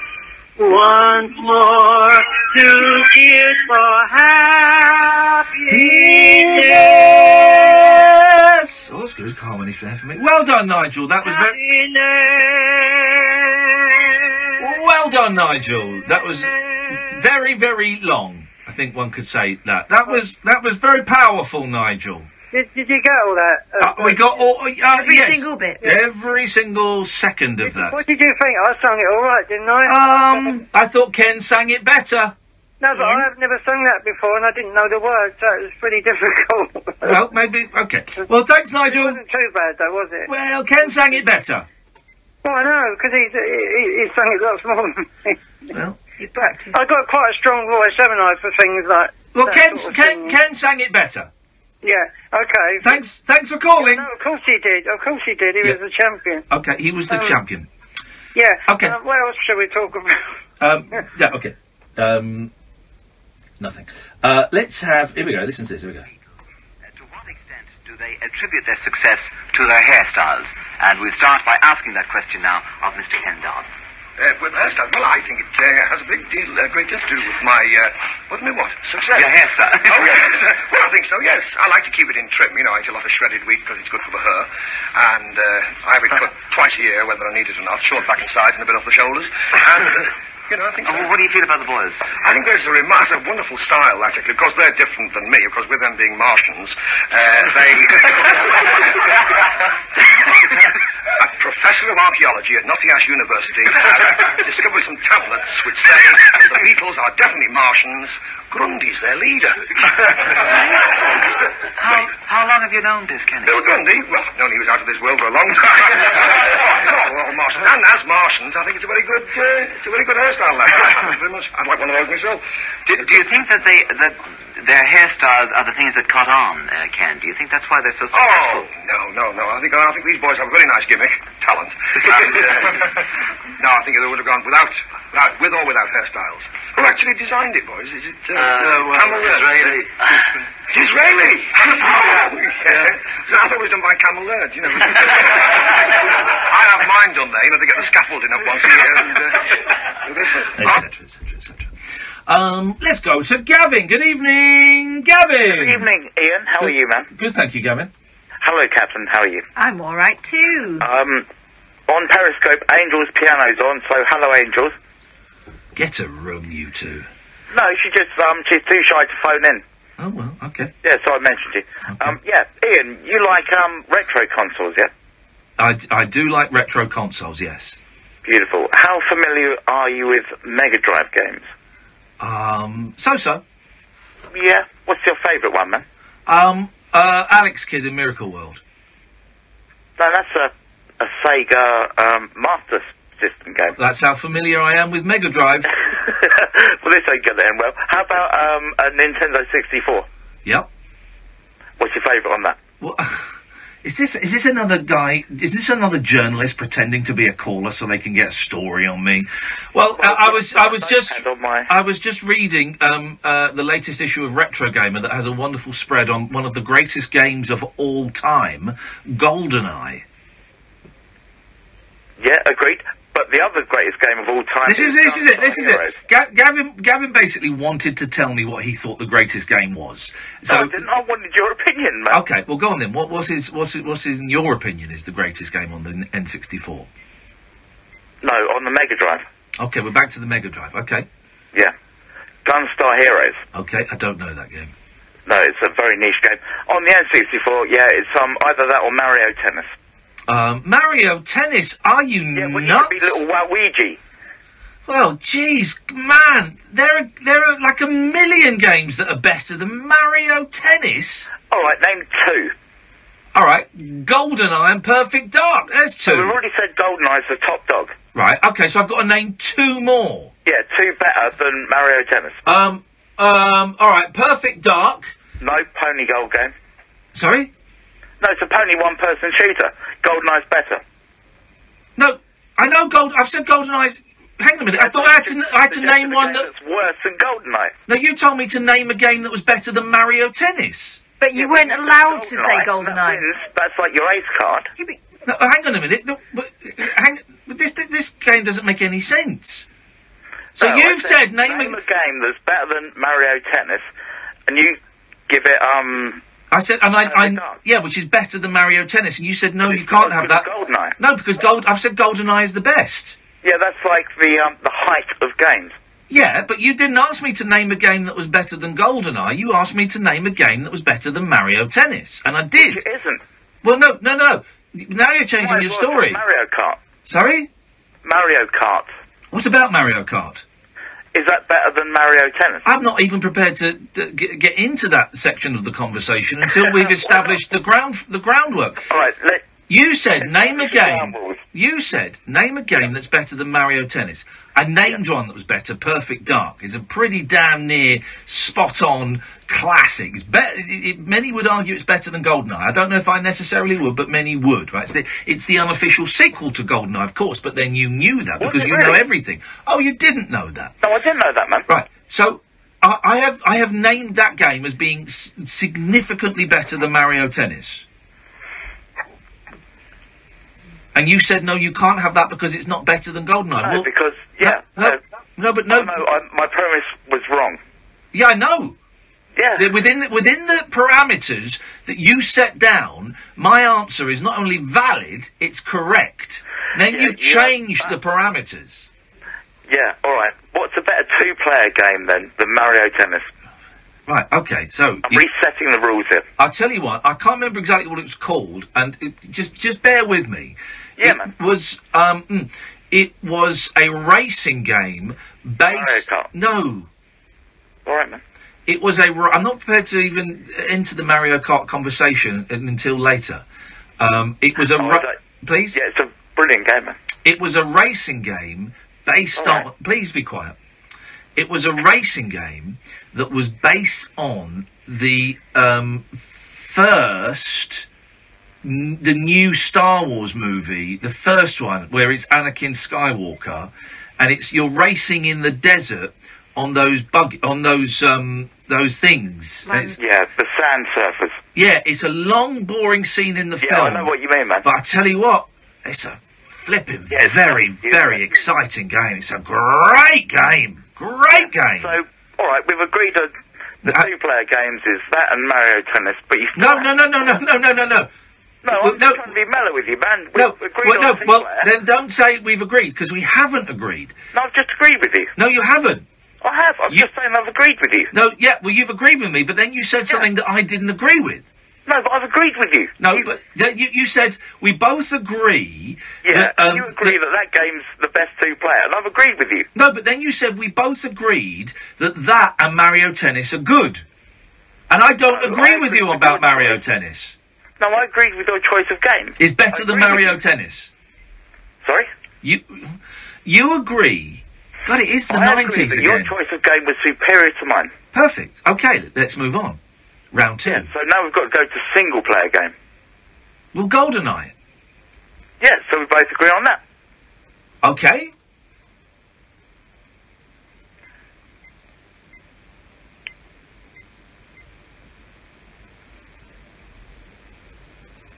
I think that's pretty much it, man. Thanks for calling. We come in peace. We wish to communicate with our leader. I'm Howard Hughes. Join me this Sunday night from 10 for a trip into the outer limits. Twist the lid on Talk Radio's specimen jar of the psychic, the supernatural, and the simply unexplained. The Unexplained with Howard Hughes. Sunday night from 10, Earth time. Talk Radio. Across the UK, online and on DAB. The Late Night Alternative with Iain Lee on Talk Radio. 0344 499 1000 is the phone number. If you've just tuned in... Oh, where was it? Oh, I've forgotten the lady's name. Bear with me, because this... I don't normally do this, but... oh, hang on. It'd be well, anyway, it won't be worth it for you, but it'll be worth it for her and it'll be worth it for me. Oh, where is she? You know the lady that came to the rabbit hole on Saturday in Brighton, and she came because she'd seen me on The Jungle. Yes. And she said some very nice things. She did. And I don't think she knew that we did a radio show, and she's listening tonight for the first time. And Dion, loving the show, Ian. First time for me tonight, and she's so thank you, Dion. That was very, very nice, and it was nice to see you there too. 0344 499 1000. So on Sunday, I took the family to one of these iFly centres. You put me onto this, didn't you? This was your suggestion. You were looking for sort of an experience day, weren't you, for the kids? This was for a while ago, and it was all booked up. And we finally got a date. So we had this date in the diary for a while. Yeah, because we established that your kids don't really need any more stuff. No. It's more about time spent, right? So we went... So these iFly things, they're all over the country. There's one in Milton Keynes, and we went to the one in Basingstoke. And it's basically... you stand in like a giant wind turbine, and you fly. Blows you upwards. Right. And I'll be honest, it costs a few quid, right? It's pricey. Yeah, but you only do it once. Yeah, and you don't get that long in there. But, as experiences go, it was nuts. So you go into this giant circle, right? So you got the flight suits on and the earplugs and the helmets and the goggles, right? And there's about 8 of you. And you have a guide, a trainer. And you go into this giant circle that's got to be, like, I'm going to say 20 foot in diameter, right? And you're standing on this sort of metal mesh. A grill, yeah. Yeah, and 20 feet below you is the fan, right? And it goes up about 30, 40 feet, right?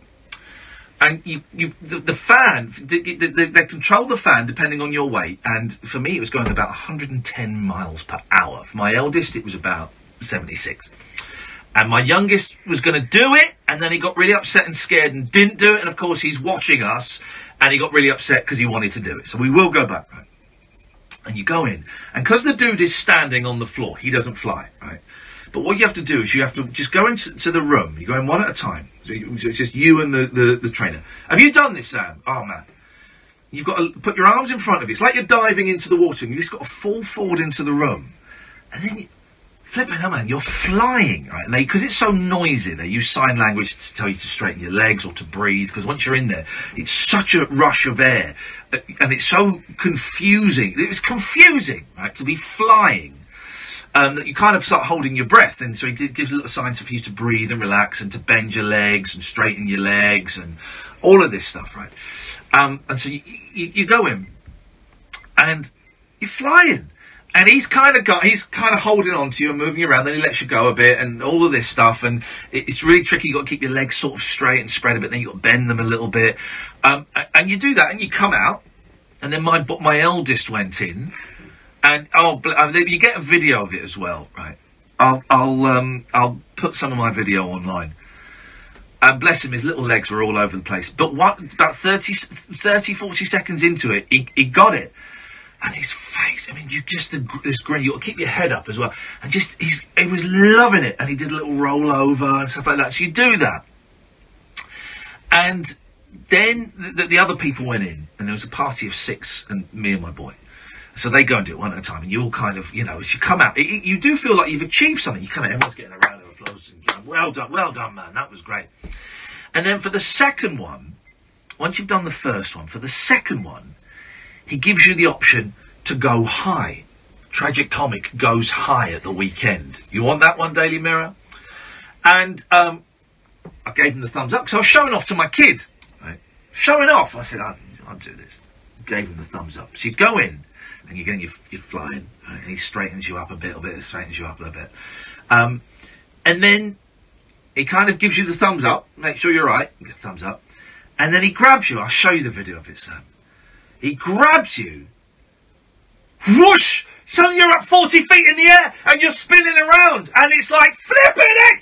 And then you come back down really quickly, but you can't see the grill there, so it looks like you're 100 feet up in the air. And then you come back down and the sign language for, I think I've had enough, is 2 thumbs down, right? And he's grabbing my legs, I think, my body.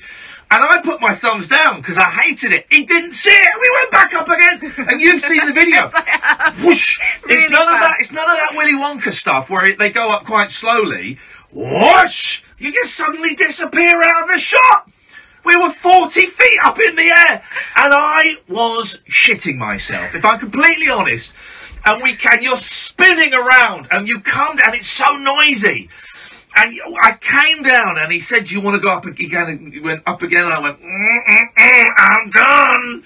And I did it and it was a thrill. And I said to my eldest, I said, do you fancy it? He said, oh. I said, listen, there's no pressure. If you want to do it, do it.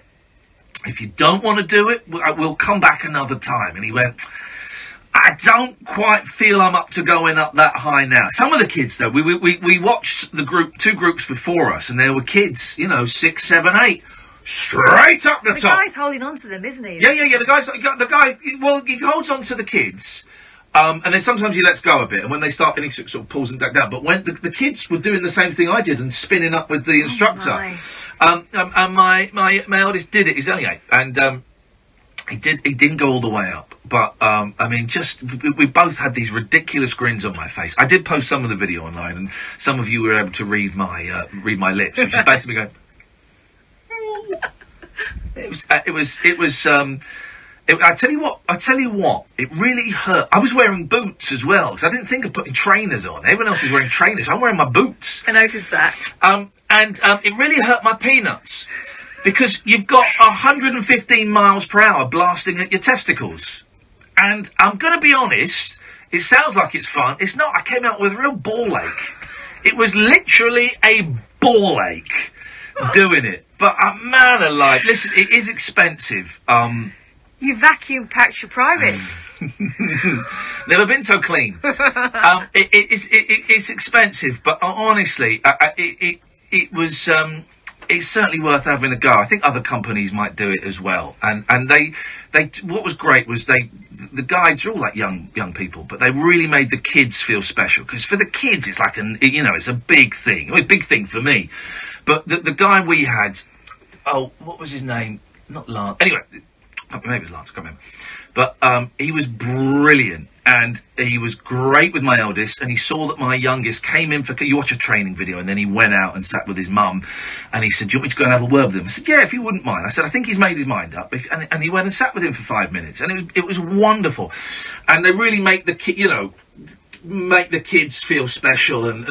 But man alive, Catherine, I'd love to see you doing it. Oh, I'd love to have a go. I'd love to see you doing it. It is the funniest Have you thing. seen on YouTube, they have like championships of it, and people dance, and they're sort of like running around the outside of the walls and stuff. It's amazing. The two instructors then went and did a little display for us. And also, before we went in, there was a 4-person skydiving group in there rehearsing their routine.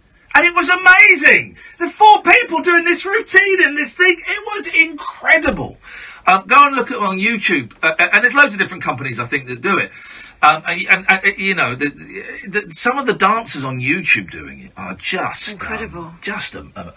Amazing. It's going to be tough to find out what the next experience is going to be. I was saying that, we went bowling afterwards. There was a bowling alley next door, and we went bowling, and the kids loved a bit of bowling. And then in the bowling alley... I was deep under enemy lines there. Everyone would recognise me. It was, we ordered... I was showing off a bit. So I ordered... You could get like an ice cream for £9, right? And it was ice cream and cake and whipped cream and all of that, right? But all of their ice creams are like £4 or £5 for a single thing. And I thought, a £9 ice cream, it's not going to be that. Bloody hell, it was huge! It was huge! It was like the ice cream that Napoleon eats in Bill and Ted. All right. It was huge, and it came out. I looked at it, I thought, I'm trying to lose weight, and my youngest went, I don't fancy it, I feel sick.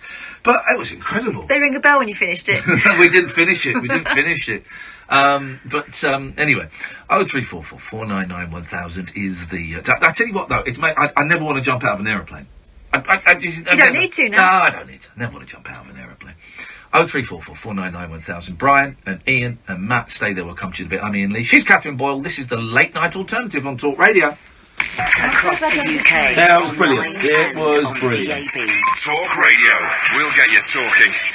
Brighten up your mornings and take a brilliant break with Mike Graham on Talk Radio with the Sun Holiday Shop. Great value breaks all year round. Listen to Talk Radio every weekday morning from 10 for 3 hours packed full of fabulous features, great value guests and quick-fire calls on all of the day's top talking points. Don't miss Mike Graham every weekday morning from 10 on Talk Radio with the Sun Holiday Shop. Great value breaks all year round.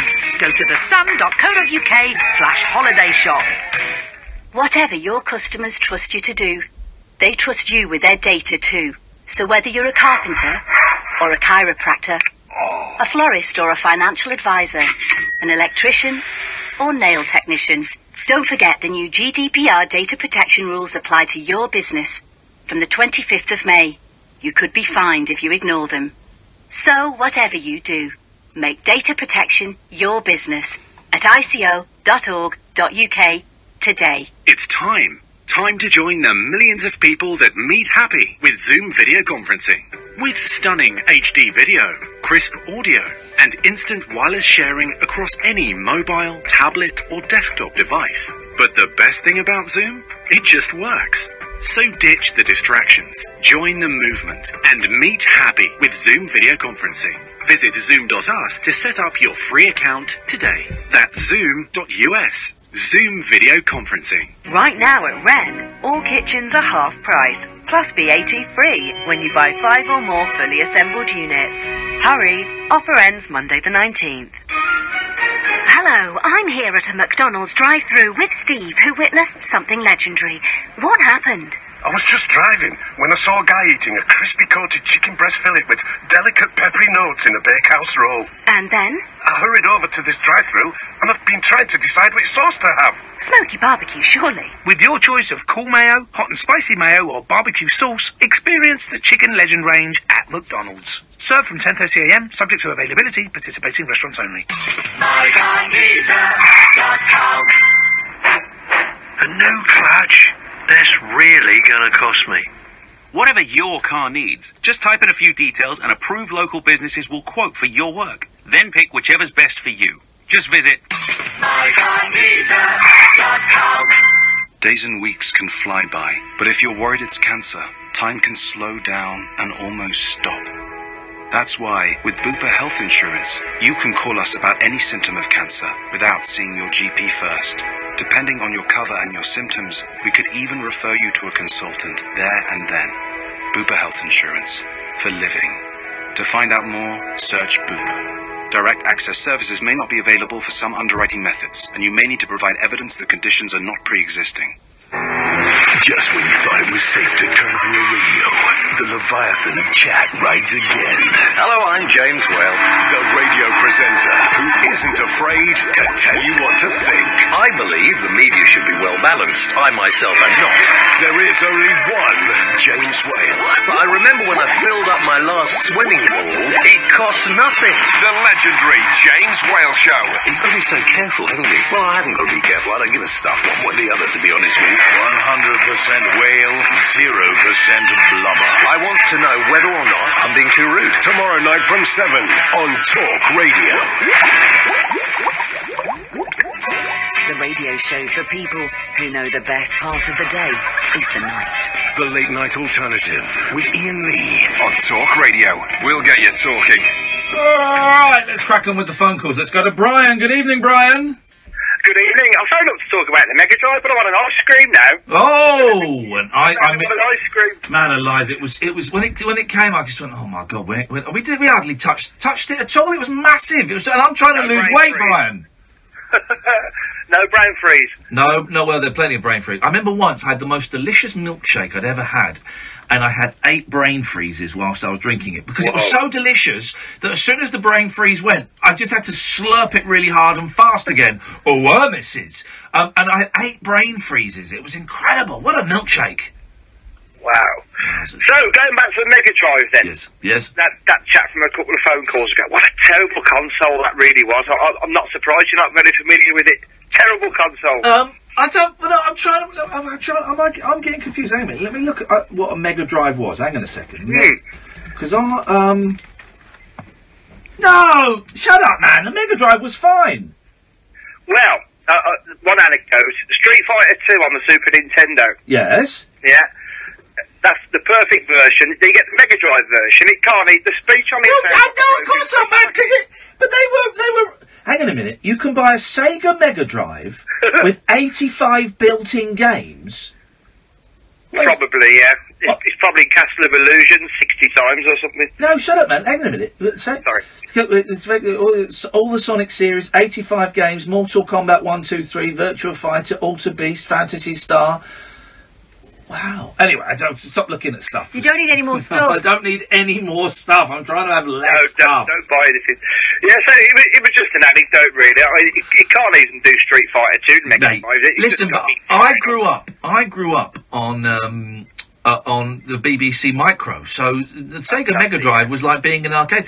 Oh, I tell you what I am getting. One of those, they're bringing out a Commodore 64 Mini. Yes, I'm on the Kickstarter. Yeah, it's on a Kickstarter thing, isn't it? I've kind of got my eye on that. I've got my eye on it. Very good. I'll tell you what I'm a sucker for, the PC Engine. Do you remember that one? That was, God, man, now we're getting proper, Yeah, but I don't want to turn it into a computer game show. Yeah, well, you know, you can, have a look at that, Kath, read those words, yeah, there we go. What I've got now is I've got, I don't know, I've got one of these Retro Pi computers. Yeah, they're great. That's loaded up with PC Engine, arcade, MAME, That's right. NES, Mega Drive, C64, Spectrum. It's got all of it on there.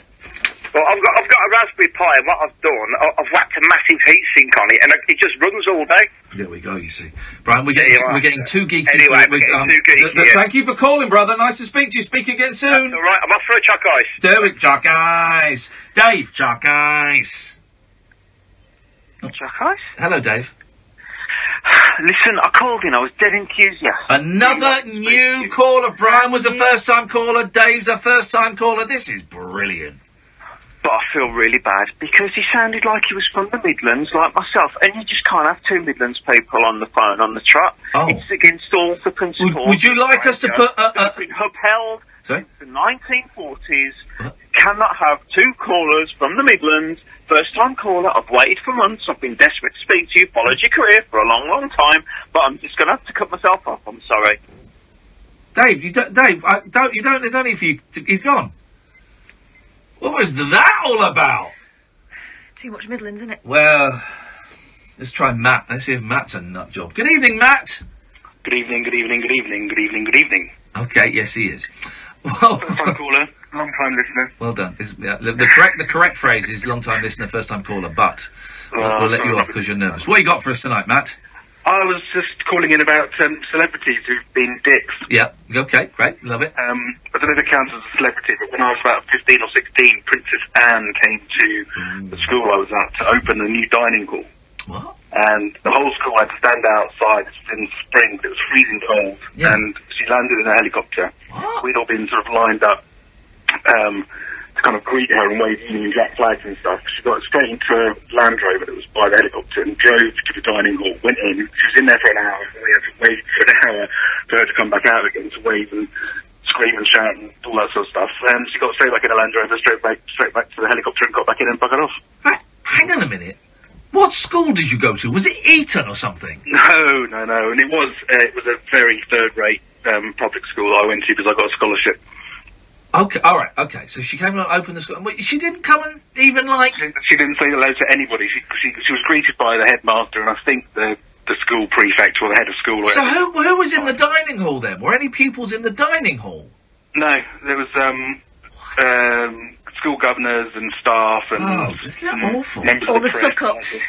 Yeah, basically. So we stood in the freezing cold and froze our badges off for about an hour and 20 minutes just for no reason at all. The only cool thing was that the Land Rover was provided by some local RAF regiment and it had 6 wheels. What? This is it. Just when you think this story couldn't get any more insane, you're now introducing 6-wheeled Land Rovers into the mix? Crazy times. How many wheels? Was it just the front 2 wheels that turned, or did the second 2 turn as well? No, I think it was the front because it had four wheels at the back and 2 at the front. Okay. Wowzers. I don't know why, because it wasn't like she was on manoeuvres with the Royal Marines or anything, but that was the one that she drove. And so we were excited to see that as little. And you weren't allowed in to warm up while she was in there. You had to stand out there and freeze. Well, I think the idea was that she was going to spend an awful lot of time inside the actual building itself, and then was going to come out and press the flesh. But it was quite cold, and she didn't want to hang out. Well, presumably, yeah. I mean, she probably had the right idea. Fair play to her. But it was a bit disappointing for the 400 or so of us that were standing outside with our tiny little prepubescent hashbags freezing off. Okay. But stop talking about children's genitals, if you would be so kind. Thank you very much indeed. Second reference. God blimey, isn't it though?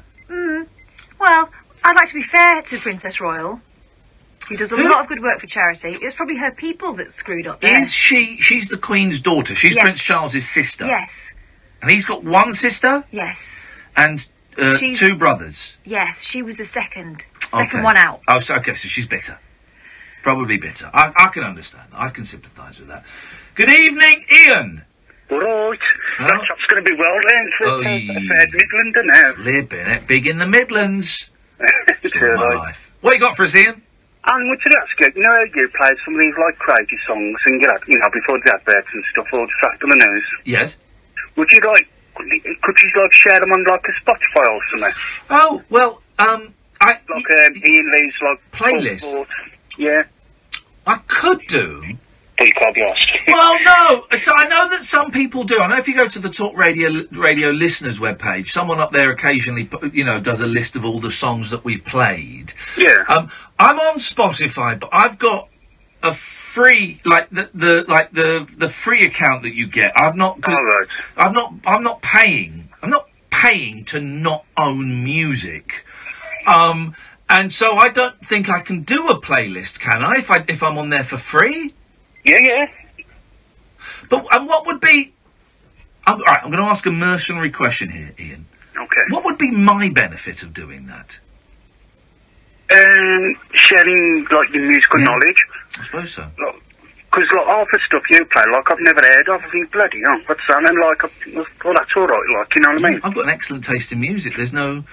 A weird one, yeah, you know what I mean? Some of the stuff's, like, crazy. Other stuff's absolutely brilliant. Yeah. Never heard of. Well, I tell you what, I'll do a Twitter poll to see if people would be interested in it, Ian, and if the people will it, then so shall it be. Well, I did ask on, like, YouTube on there, because I'm, like, I'm spuddy on YouTube. You know, like, a couple of them said, yeah, good idea. Yeah, screw those losers. Hang on, I want to see a post from you on YouTube. Hang on. Is there any posts from you tonight? Hold on. You post one, buddy. Yeah, but oi. Go on. Here we go. There he There's Buddy. Right. Spuddy, I'm giving you a timeout, mate. Yeah. Just to teach you a lesson, all right? Just to show you who's boss here. You've got a timeout. You've got 300 seconds to think about your behaviour, okay? I would just tell you as well. Yes. I rang in a couple of weeks ago. Tell you, like, I was one of these who, like, couldn't do ads. Oh yeah. Stuff like that. Yeah. Well, I've actually started going out now. Hang on, you've gone down and said what?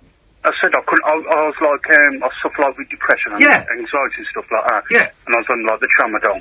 Oh, and you couldn't go out? Yeah, and like when I lost the baby and everything, all my head went all. Yeah, of course. Hang on, are you saying, have you turned this frown upside down? Have you started going out? Yeah. Oh, well done, man. That's brilliant. That's brilliant. I've just like first I started like going down the garden, like. Yeah. Then I thought, sod it. I'm going to go down the street, so I took one of the dogs down the street. Here we go. And, like, next week, what I want to try and do, what I really want to do, probably sounds soft, but I want to get down my local canal, get me old fishing rod out, dip it in the water, like, you know what I mean? Here we go. Were you the big lad? Yeah. I got you. I know exactly what... Oh, mate, that's brilliant news. I'm really, really chuffed for you. And I tell you what, doing something like fishing, where it's a meditative, peaceful thing, man, that will do your head the world of good. Well, that's what I'm hoping, yeah. Oh, mate, I'm really pleased. Thank you for letting me know about that. I'm on my diet as well. Yeah. Started losing the pounds pretty fast now. Here we go. I'm getting there. Well done, man. Good. I'm really pleased for you. And give us an update anytime you fancy. Yeah, well done. Nice one, mate. Thanks.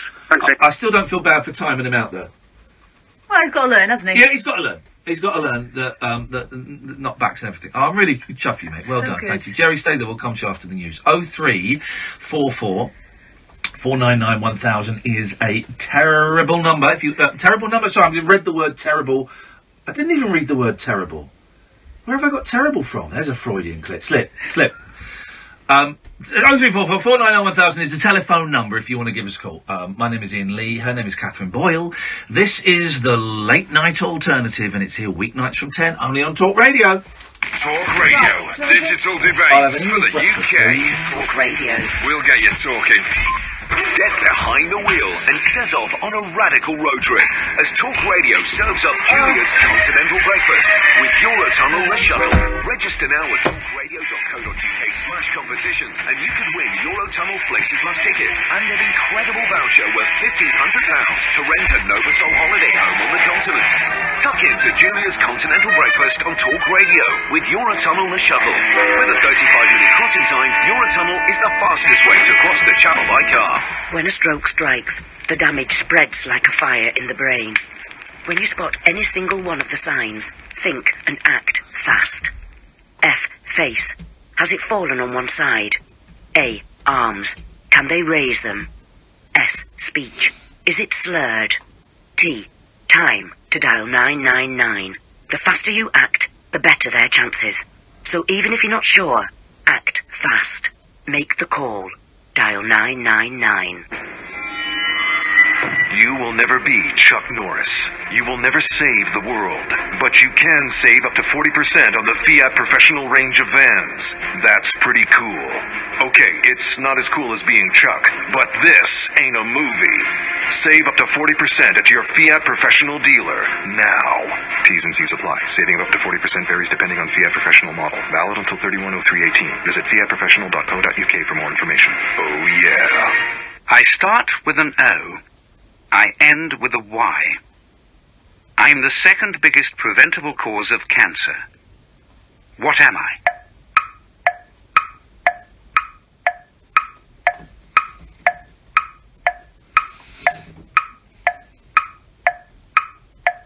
Did you guess it? The biggest preventable cause of cancer after smoking is obesity. Search Cancer Research UK Obesity for the facts. Riders to the gates, riders to the gates. Hey, Connor, what you doing? All right there, Liam. I'm having a shelter-belter with the sun. What, you reading the Sun now? Yeah. Every day at the Cheltenham Festival, there's a free bumper edition of the favourite pullout. Yeah, but... It's got all the info and all the runners and riders at the festival. Look, there's me. Why the long face, Liam? You're supposed to be in the next race. What? Pick up the Sun and have a shelter-belter every day of Cheltenham. Across the UK, online and on DAB. Talk Radio, on the hour news headlines. Good morning, I'm Carl Hartley. Russia has accused the government of making up new fairy tales after the Prime Minister said it's highly likely the country was behind the poisoning of a former spy. Theresa May claims the substance used on Sergei Skripal and his daughter Yulia was a military-grade nerve agent and produced by Russia. Former Kremlin advisor Alexander Nekrasov told the James Wells Show on Talk Radio the drug could have come from anywhere. This nerve agent is available at any big laboratory like Portsdown or others in America, in France, in Germany. Now, police insist that suggestions as many as 1,000 girls have been abused by paedophiles in Telford are not new to them. They say they're aware of all the cases identified in a report by the Sunday Mirror.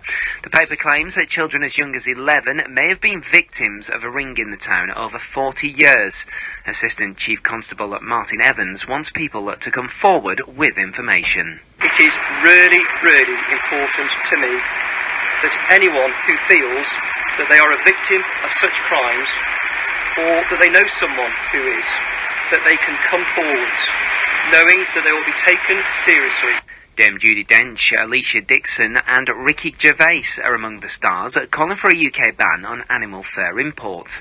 31 celebrities have signed an open letter to the Prime Minister showing their support for the Fur-Free Britain campaign. The UK imports and exports the fur of species including foxes, rabbits and minks. A former Nazi SS guard who became known as the bookkeeper of Auschwitz has died at the age of 96. Oskar Groening was convicted in 2015 of being an accessory to murder at the World War II concentration camp. And the new Coronation Street set includes a tribute to 22 people who died in the Manchester Arena bombing. The memorial bench features a special tribute to the soap's superfan Martin Hett, who was among the victims. Drying up overnight with some fog, bright spells and light winds tomorrow, highs of 11. Across the UK, online and on DAB. Take a far-out trip into the twilight zone of late-night radio with Iain Unmissable late-night radio with the original king of unconventional conversation. Make contact with Iain Lee. The late-night alternative with Iain Lee on Talk Radio. Okay, I have to say, that newsreader, however excellent he is at his job, and he is excellent, he always adds an to the end of words. He was driving a car down the street when he was knocked over by a police officer. Well, you can't say police officer. There's, I don't want to nitpick, but there's a lot of at the end of. It does, doesn't it? Yeah. He's great at his job. I'm not knocking that, but it's a very strange turn of phrase. He's trying to be precise. Precise, and he's being the opposite. 0344 499 1000. The late night alternative with Iain Lee and Catherine Boyle on Talk Radio, weeknights from 10. Lots of ways you can listen on DAB. You can download the app, or you can go to talkradio.co.uk. You can listen to old shows there, or you can go and listen to and watch the old shows on youtube.com/rabbithole. Tomorrow, you want to be listening, and you probably want to be watching as well, because we have got Chris Difford coming in. My mind went blank for a second. I thought, who have we got coming in? We've got Chris Difford from Squeeze coming in. From Squeeze, Chris Difford from Squeeze is coming in, and he's bringing his guitar. He's coming in for the first hour of the show, and he's going to talk about his book, and talk about his tour, and he's going to sing some songs. He's going to sit there, playing his guitar, singing Squeeze songs. It's incredible! So you definitely want to watch the show if you can. YouTube.com/rabbithole. If you can't watch it, certainly listen to it because it's going to be great. Wednesday we got Gail Porter, Gail Laporta coming in. Which is great. Get another reason to watch it and to listen. And also, do you remember a couple of weeks ago we had Stephen Page on, and he from Bare Naked Ladies, formerly of the Bare Naked Ladies. Well, and he said that he wasn't against them playing together. Bare Naked Ladies playing together. March 25th in Canada, they're playing. I've looked at the possibility of going, but I'm working on Monday morning, so I can't. Monday 26th, and I can't. I'm going to America to see the Monkeys, and really, trust me, I can't afford it. But yeah, they're going to play the Stephen Page with Bare Naked Ladies, and Andy Cregan, I think his name, who was in like the Bare Naked Ladies years and years ago, like left quite early on. He's going to be in it as well, so it's going to be an amazing show, amazing. And you know, if it all goes well, this is going to be the start of a reunion. They'll do a reunion tour and then fall out. I don't know. And I emailed. Listen to me. I emailed Ed Robertson and Stephen Page separately and said, guys, as a fan, it's brilliant news. I hope you have fun. Ed emailed back saying, don't forget, Ian, we're going to be playing in London in April. Do you and your boys want to come and see us and come to the sound check as well if you want? And I won't be able to go to sound check because they'll be at school, but I'm thinking, I wasn't angling for freebies, but oh yes, sir, if you're going to offer me and the boys tickets, then we are going to come and we are going to see you. So yeah, Bare Naked Ladies in April, probably without Stephen Page, I would imagine, but expect a big tour later in the year. That's all I'm going to say. I've not heard anything, but that's all I'm going to say. 0344 499 1000. You give us a call about anything. Let's go to Jerry first. Good evening, Jerry. The Indians send signals from the rocks around the fast. The cowboys are positioned in the bushes on the grass. There's just a couple. She's tied against a tree. She doesn't mind the languages beating to their knees. Just she's on the and they're all asleep. He wakes up in the morning, find feathers in his head and arrows in his act. And Davy Crockett running around saying it's cool for cats, it's cool for cats. Sweet. I don't think he's sung on that one, is it? No, I thought you were going to do the whole thing. I'll do. Is that when you're doing 90, because he's got no... doing it. They've got a gang of villains down the shed here, they're counting all the powers, and the uncles to come again. And then after wonders, and the numbers on their names. It's funny how the message all the bleeding same. Meanwhile, at the station, there's a bunch of little lads. He says, how's your mother? Like, how's your father? And they say, it's cool for cats, cool for cats. Cool for cats. Cool. She changed the mood a little, and cruising down the pub. Jack Bell got to go down the screen. Yeah, let's leave it there. Yeah. That's good, this bit. Oh, okay. Well, I fancy this, I fancy that. I want to live fast. I spend a little muscle and I spend a little cash. But I get as bitter and as a natural little rash. Yes. Bad time is him sober and I forget about the lad. Everybody tells me it's cool for cats. Cool for cats. Check up at the disco. Stop. And then he says, on the pole. Please. I ask her lots of questions. It's not tempting. Hangs it on the wall. No, I know, but... Kiss her and being nice to him. I'm bored of it now. Yeah. We were bored about 3 minutes ago, you pudding. I wasn't. I was enjoying it thoroughly. I wasn't enjoying it thoroughly. I mean, money's sorted, I think. Yes? My benefits. Oh, good. Your money's money coming in. Don't know where it's coming from. Hey! The drinks are on Jerry! Literally, if he's holding them. Little Parkinson's joke there, guys. I think we can get away with that, can't we? Yeah, plus I guess. Exactly. Thank you very much indeed. Any jokes are jokes.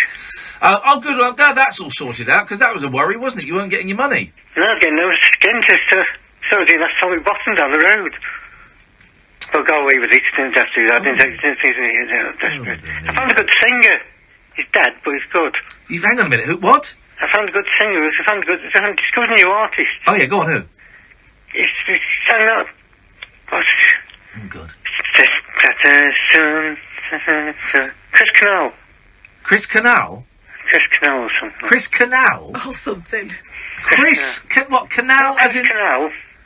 I don't know, he was in that... Chris Canal? No. He was in that band's Black Hole Sun. Well, Audio Slave? Yeah. No, that wasn't Audio Slave, was it? He's Chris Cornell, he died recently. Oh, about a year ago. Yeah. Yes, I discovered him. I had the first Audio Slave album. Not really mine. It's acoustic stuff, wasn't it? It goes... I don't know. Trust me, it's really good. I've got enough, as I've said before, I've got enough singers, I've got enough bands now. I'm very, very happy with what I've got. I'm working my way through the Bob Dylan back catalogue, and I'm just having a great time enjoying Bob Dylan. Was Bob Dylan travelling well, please? Yes, he was. Well, big man. Yeah. Right. Anyway, just sort of let you know about the money. Alright, bye. Bye. Okay, so 03444991000 is the telephone number if you want to give us a call. Someone already Ray does a playlist already, so there's no point in me doing it. Ray, you're trying to get out of work. I mean, it's a faff. I don't really understand Spotify. I've got it, but because here's the thing: if you don't pay for it, you get adverts, which is fine. I don't mind that. But also, if you want to play an album or like an artist, you can't play the songs in order. It will pick them randomly for you because you've got to pay. And I don't want to. And also, I know that Spotify treats the artists terribly. They get I know a lot of artists. I know Andy Partridge, chap from XTC, hates it. I remember Roger McGuinn calling them out, saying he'd had something like 1 million plays of 8 Miles High, and he'd made $1.63 or something. Taylor Swift refused to put her stuff on there. Yeah. And I get it, and I think it's unfair on the artists. I mean, just more stuff. It's just more stuff, isn't it? It's more stuff. 03444991000. No one's called in for to challenge me at iPod roulette. All you need, you sad sacks, is what is a sad sack? Sad sack is from what? Raggy Dolls. No. It's in a famous Elvis Presley song. Oh. Do you know which one? The Clam. Jailhouse Rock. A sad sack was sitting on a block of stone way over in the corner, eating all alone. Fingers said to Trigger, "Where'd you get your kicks?" And Butters said to the Nix. Anyway, what I'm saying is, if Jailhouse Rock came up, that would be a strong contender. All you need is your computer, your phone, your MP3 player, whatever, and we set them on to shuffle. I've got mine here. And you set them on to shuffle and we play. But maybe they don't want to play. That's fine. Maybe they don't want to play. Maybe they realise that they can't beat you. I am unbeatable. I am Ivan. Oh, there's a cup of tea. How long's that been there? Since I came back in. Oh, that's so warm. It's about optimum heat. I am Ivan the Unbeatable. I will beat you. I'm unbeatable. Michael Jackson and Prince are to make a sensational comeback together from beyond the grave. The Thriller singer and the Purple Rain legend recorded tracks together in secret before their deaths. The songs were locked in the vaults and have never been heard by their fans. Here's the thing I've discovered as a fan of music and music history throughout the years, is that when tracks are locked in vaults or haven't been released, there's generally a pretty good reason why those tracks are locked in those vaults. Normally because they stink. Well, given that Michael Jackson had an expensive lifestyle by the end and needed some money. Remember, he was going on that big tour and people were suggesting that perhaps it was too much for him. Yeah. Surely if he had lucrative and fantastic tapes locked away in Paisley Park, he would have had something to say about that. So yeah, you're right, they're probably pony. Okay, right, here we go. We read on and we realise, okay, maybe, I don't even know if these songs existed, having looked on. However, it is claimed Jacko has now sent a message from the spirit world urging his family to honour my legacy by releasing them. Hollywood medium Tyler Henry said he contacted the late singer while doing a reading with Jacko's sister LaToya. Last night, Tyler claimed Jacko even brought along his pal Prince, who died in 2016. Tyler said, "The key thing he spoke about..." I don't know what it is. voices. American. The key thing he spoke about was how he wanted to be honoured with his music. He wants his new music released. There is a specific artist he brought through with him. He was interested in releasing something they did together. It made sense to LaToya. Hollywood Medium with Tyler Henry is Thursdays on Hey You and Tuesdays on E. Oh, the channel. Well, I must set the video recorders to record that crap. 03444991000. This is Talk Radio. Talk Radio. 24-hour radio debate and entertainment. Talk Radio. We'll get you talking. MyCarMeter.com. My car needs a service, but where can I find a good price and someone I can trust? Whatever your car needs, just type in a few details and approved local businesses will quote for your work. Then pick whichever's best for you. Just visit MyCarMeter.com. Hey you! And you, the rather brilliant British business leaders out there. I know you've got a gazillion plates to spin and octillion things on your to-do list. But let me ask you this, Debs of Doggy Daycare Deluxe Newbury, and the team in yet-to-be-named tech startup Ipswich, who's taking the time to check your bank fees? That's what I thought. Britain's better when business is thriving. At HSBC, our best tariff promise ensures you're on the right tariff for your business every year. Search HSBC Business Banking to find out more. Back to the plate spinning. HSBC. Together we thrive. For businesses up to £2 million turnover on a small business or electronic banking tariff business current account. Promise based on an annual review of your last 12 months account activity. T's and C's apply. See website. Now you can make Sky TV your own. Start with a new Sky Entertainment Pack for £20 a month. Then do what I do. Add your own take. Add 11 channels just for kids. £5 a month. Loads of fun. Or you have the right to add over 400 box sets. The whole lot for just £5 a month. Start with new Sky Entertainment. Then make it yours. Search Sky TV. £20 standard setup for new customers. Hit load at no cost. New 18-month min term. Requires compatible box and broadband. Terms apply. I think the job of being a teacher is so rewarding in so many ways. The connection between you and the whole class, that's still unbeatable. When my pupils are successful, it feels incredible. I think the greatest thing for me is seeing the pupils that I teach love the subject as much as I do. I don't think there's any other job where you get the same satisfaction. That's why I chose to teach. You could get £26,000 tax-free to train. Search, apply to teach. Selected subjects only, subject to eligibility. The Late Night Alternative with Iain Lee on Talk Radio. We'll get you talking. 03444991000. Don't forget, the fun doesn't stop at 1 o'clock. Talk Radio goes all through the night with Paul Ross at 1, James Max at 5. The station closes down at 6:30 in the morning till 10 o'clock in the morning when Mike Graham starts the engine up again. 03444991000. Good evening, John. Ian, I want to challenge you. What? Well, I was thinking, does it have to be a Spotify challenge, or can I just give you a general knowledge challenge? Well, so you don't want to play iPod roulette? Well, you didn't explain it. You half explained it, and then you kind of stopped explaining it. So iPod roulette is, right, okay. You have an iPod or your MP3 player or your computer with all your songs on. Yeah. You set it to shuffle or random. Yeah. And you press play and a random song comes up. I do the same thing, and whoever has the best song wins. Best of 3 rounds. You get 1 pass in the entire game. Yeah, that's Love the idea, but I would wake my housemates up, unfortunately. Jesus. But, yeah.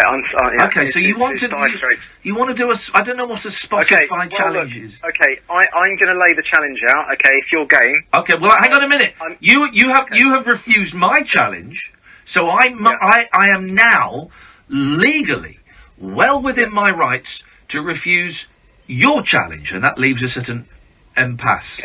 Okay, I tell you what. Why don't you pick the subject, and then we'll do it. Like I don't know what your challenge is.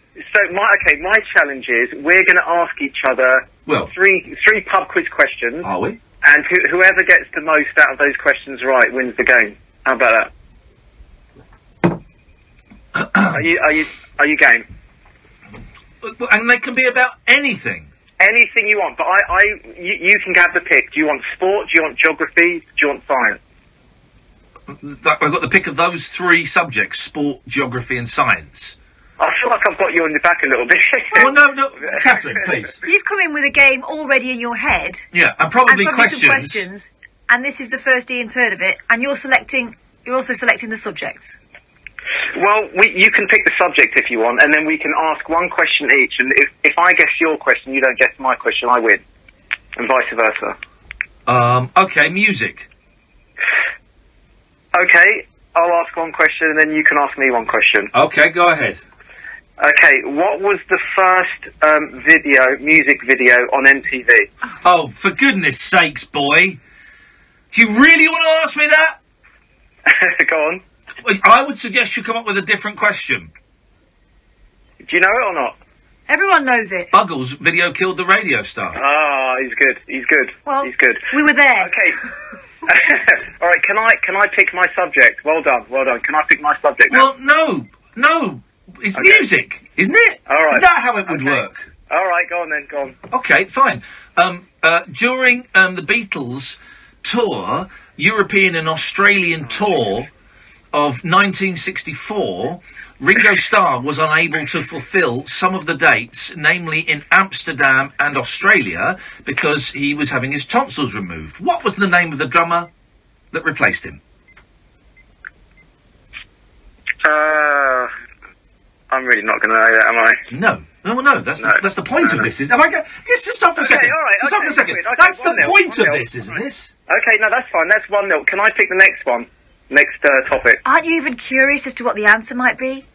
What is it? Jimmy Nicol. Okay, well done. Great. Okay, my subject, capital cities. Okay. All right, okay. What's the capital of Uzbekistan? Of what? Uzbekistan.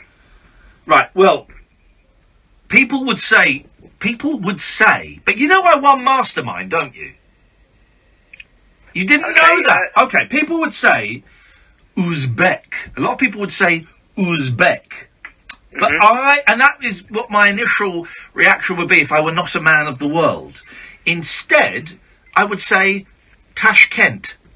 Very good. Oh, Donald, where's your tweezers? You haven't won the round yet.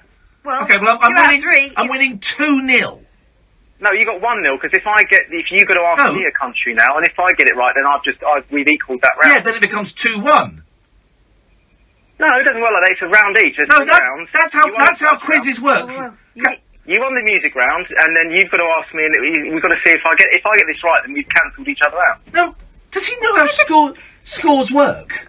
I've never been in a quiz where if you both get the same answer, and no one scores. No one scores. You still have to ask me a country. I have to ask you a country or a question about geography. No, a capital city. We said this round was about capital cities. Flipping it! This is like this is like quizzes for 9-year-olds. You love it. This is like a quiz for babies. Well, go on. Ask me the hardest country you can think of, and I'll tell you the capital. Well, I don't even know what you mean by the hardest. What do you mean by the hardest country? You think of the most obscure country you can think of in the world, and I'll tell you the capital city in 2 seconds.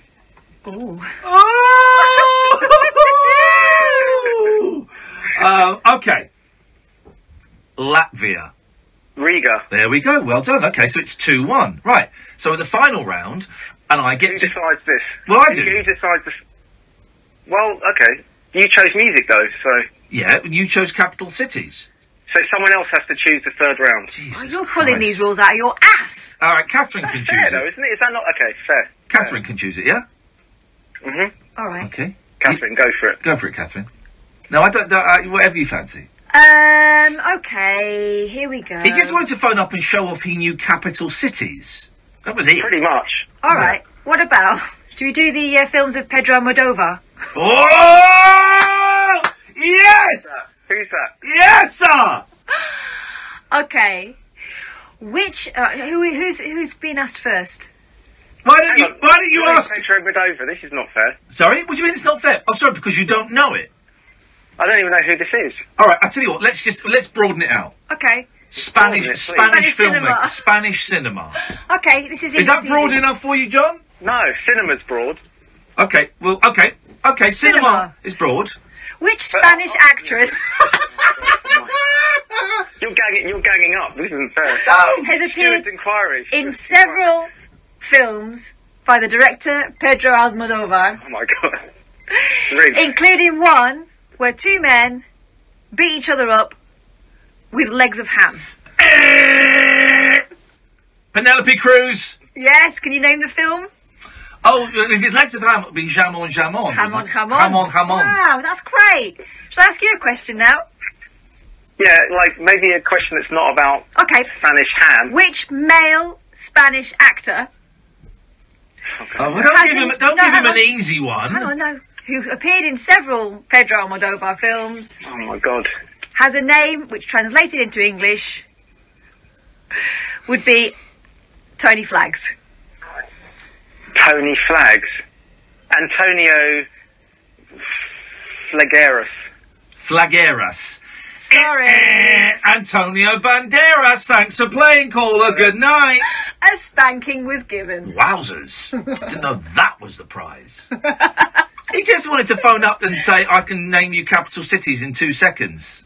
Yeah. Jeez. Tashkent. What a Tashkent. Hey, Simon, how you doing? Hi, Ian, how are you? I'm alright, thanks, man. Good iPad roulette once again. Yeah, you up for it? Yeah, I've got some trash, but I'll be lucky. Alright, hang on a second. What I need to do is I need to because this Beatles, I'm listening to a Beatles documentary, and it doesn't... Who's the judge? Who's the judge of the good song? It'll be me. Alright. No, hang on a minute. I just need to write down where I am on this. 1548. If I'm right in my hand. 1548 on episode 3 of the Beatles Anthology Revisited. Right. Catherine can be the judge. Okay. I'm just plugging that out, and we're just going to go there. Right. Hang on a second. I haven't used my iPod for so long. Shuffle songs. Right. Okie dokie doggy daddy. Yeah. Right. Are you ready? I am ready. Would you... I'm going to let you go first. Let's Okay. hear your first song, please.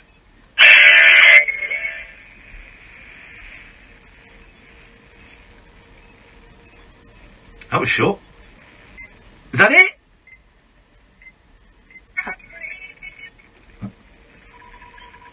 Hello? Hello? Yeah, we couldn't hear anything. Did you play a song? Yeah. Don't have it on speakerphone. It's not. Oh. Right, why don't you just... God. Why don't you tell us what the song was? It was Smile by Supernatural. Okay. Do you want to play with that one or pass? I'll play with it. Okay, right, here we go. This is mine. Just done it on shuffle. Here we go.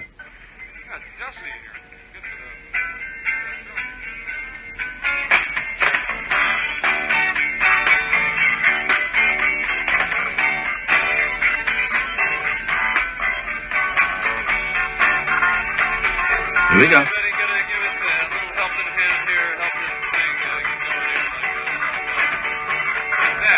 It's getting funky. More the merrier. Yeah. It's time to enjoy yourselves on the night. I'm going to pass.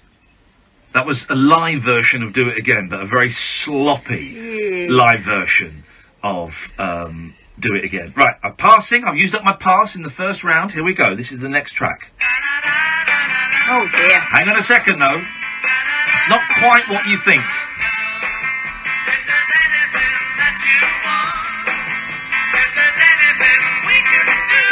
Oh. Just call on us and we'll send it along with love from us to you, to you, to you, to you. It's From Us to You by the Beatles live at the BBC versus some crap that I've never heard of. It's a tough one. Catherine, I've used up my pass. Let's have the results in, please. The Beatles. Sorry, Simon. Okay. Okay. Round two. Round two. Round Okay. two. It is... Oh! Oh! I'm going to play my Joker. Hang on a second. This is beautiful. This is a tough one. You know this song? Yeah, Facts of Life. Facts of Life. Black Box Recorder. I don't want to say it's written by a friend of the show, but Luke Haynes. And he's probably listening. Yeah. You're going to have to do something pretty Is it special to beat that one, Simon?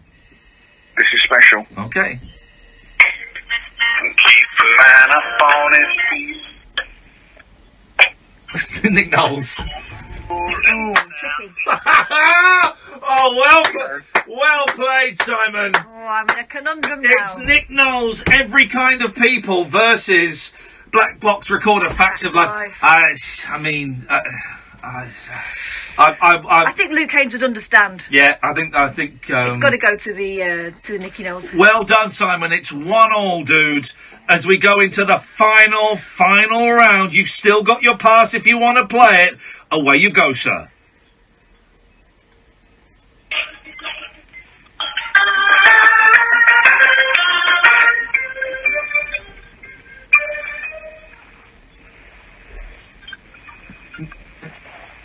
No. Simon, we can't.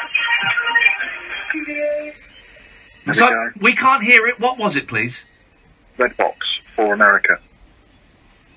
Have you just got? At least it's like your mates' bands or something. Because I've not heard of any of these. Red Box is a top 5 single, I think. Oh, well, what about a number 1 single, which is what you've got here? Oh, now. Pina Colada. Pina Colada, you understand, Simon, don't you, Simon? Catherine, don't embarrass him. Simon, let's just say goodnight and pretend this phone call never happened. Thank you very much indeed. Let's go to the ads.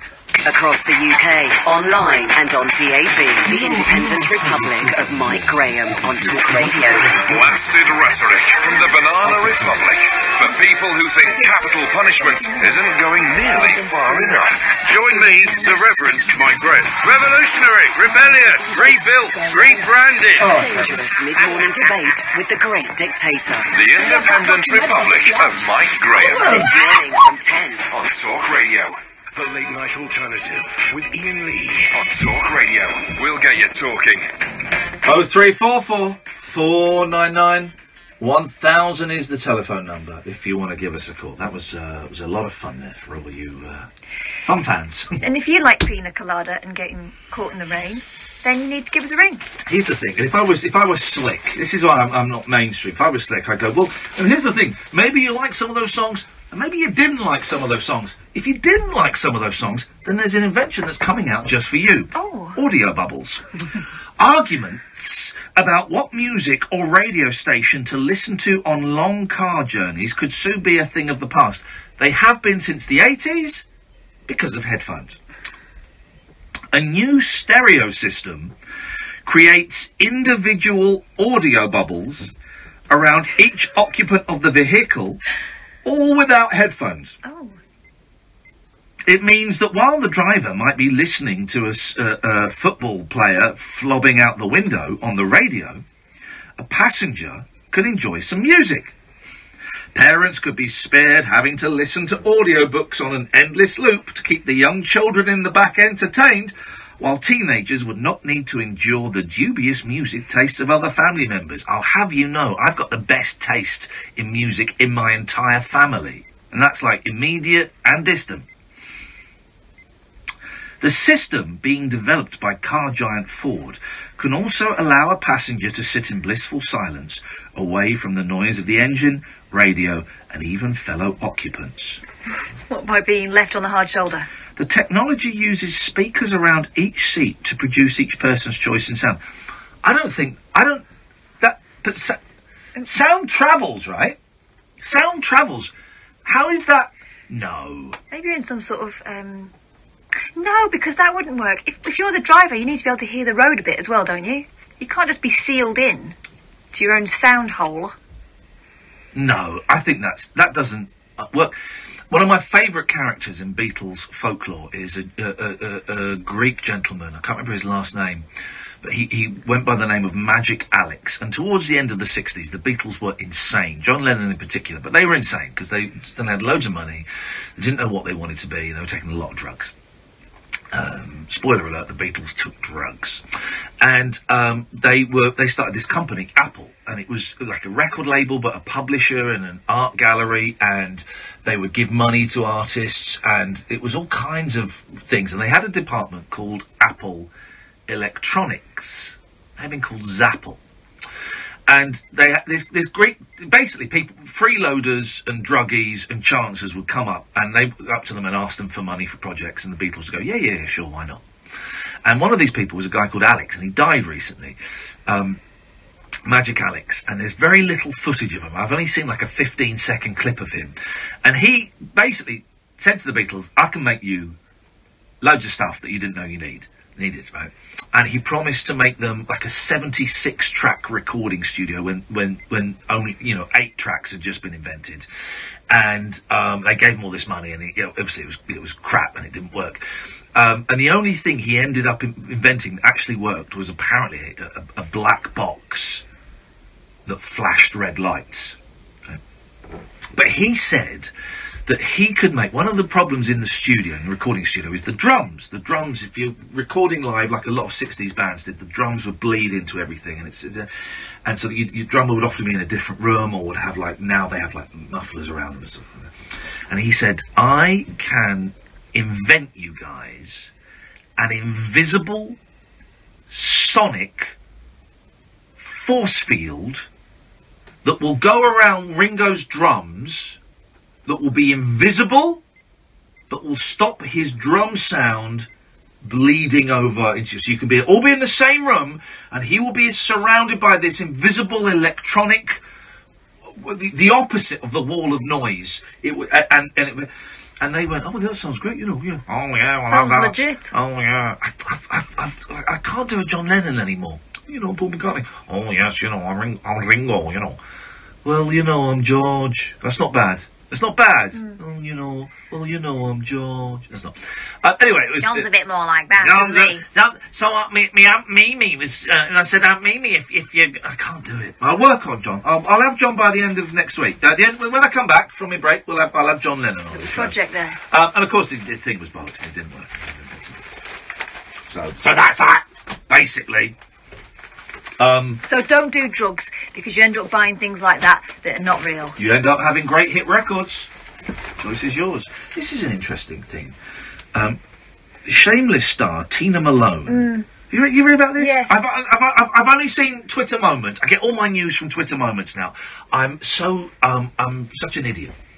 And this tiny little column in the Mirror has reportedly said she did not know she was committing an offence when she retweeted what she thought was a picture of child killer John Venables.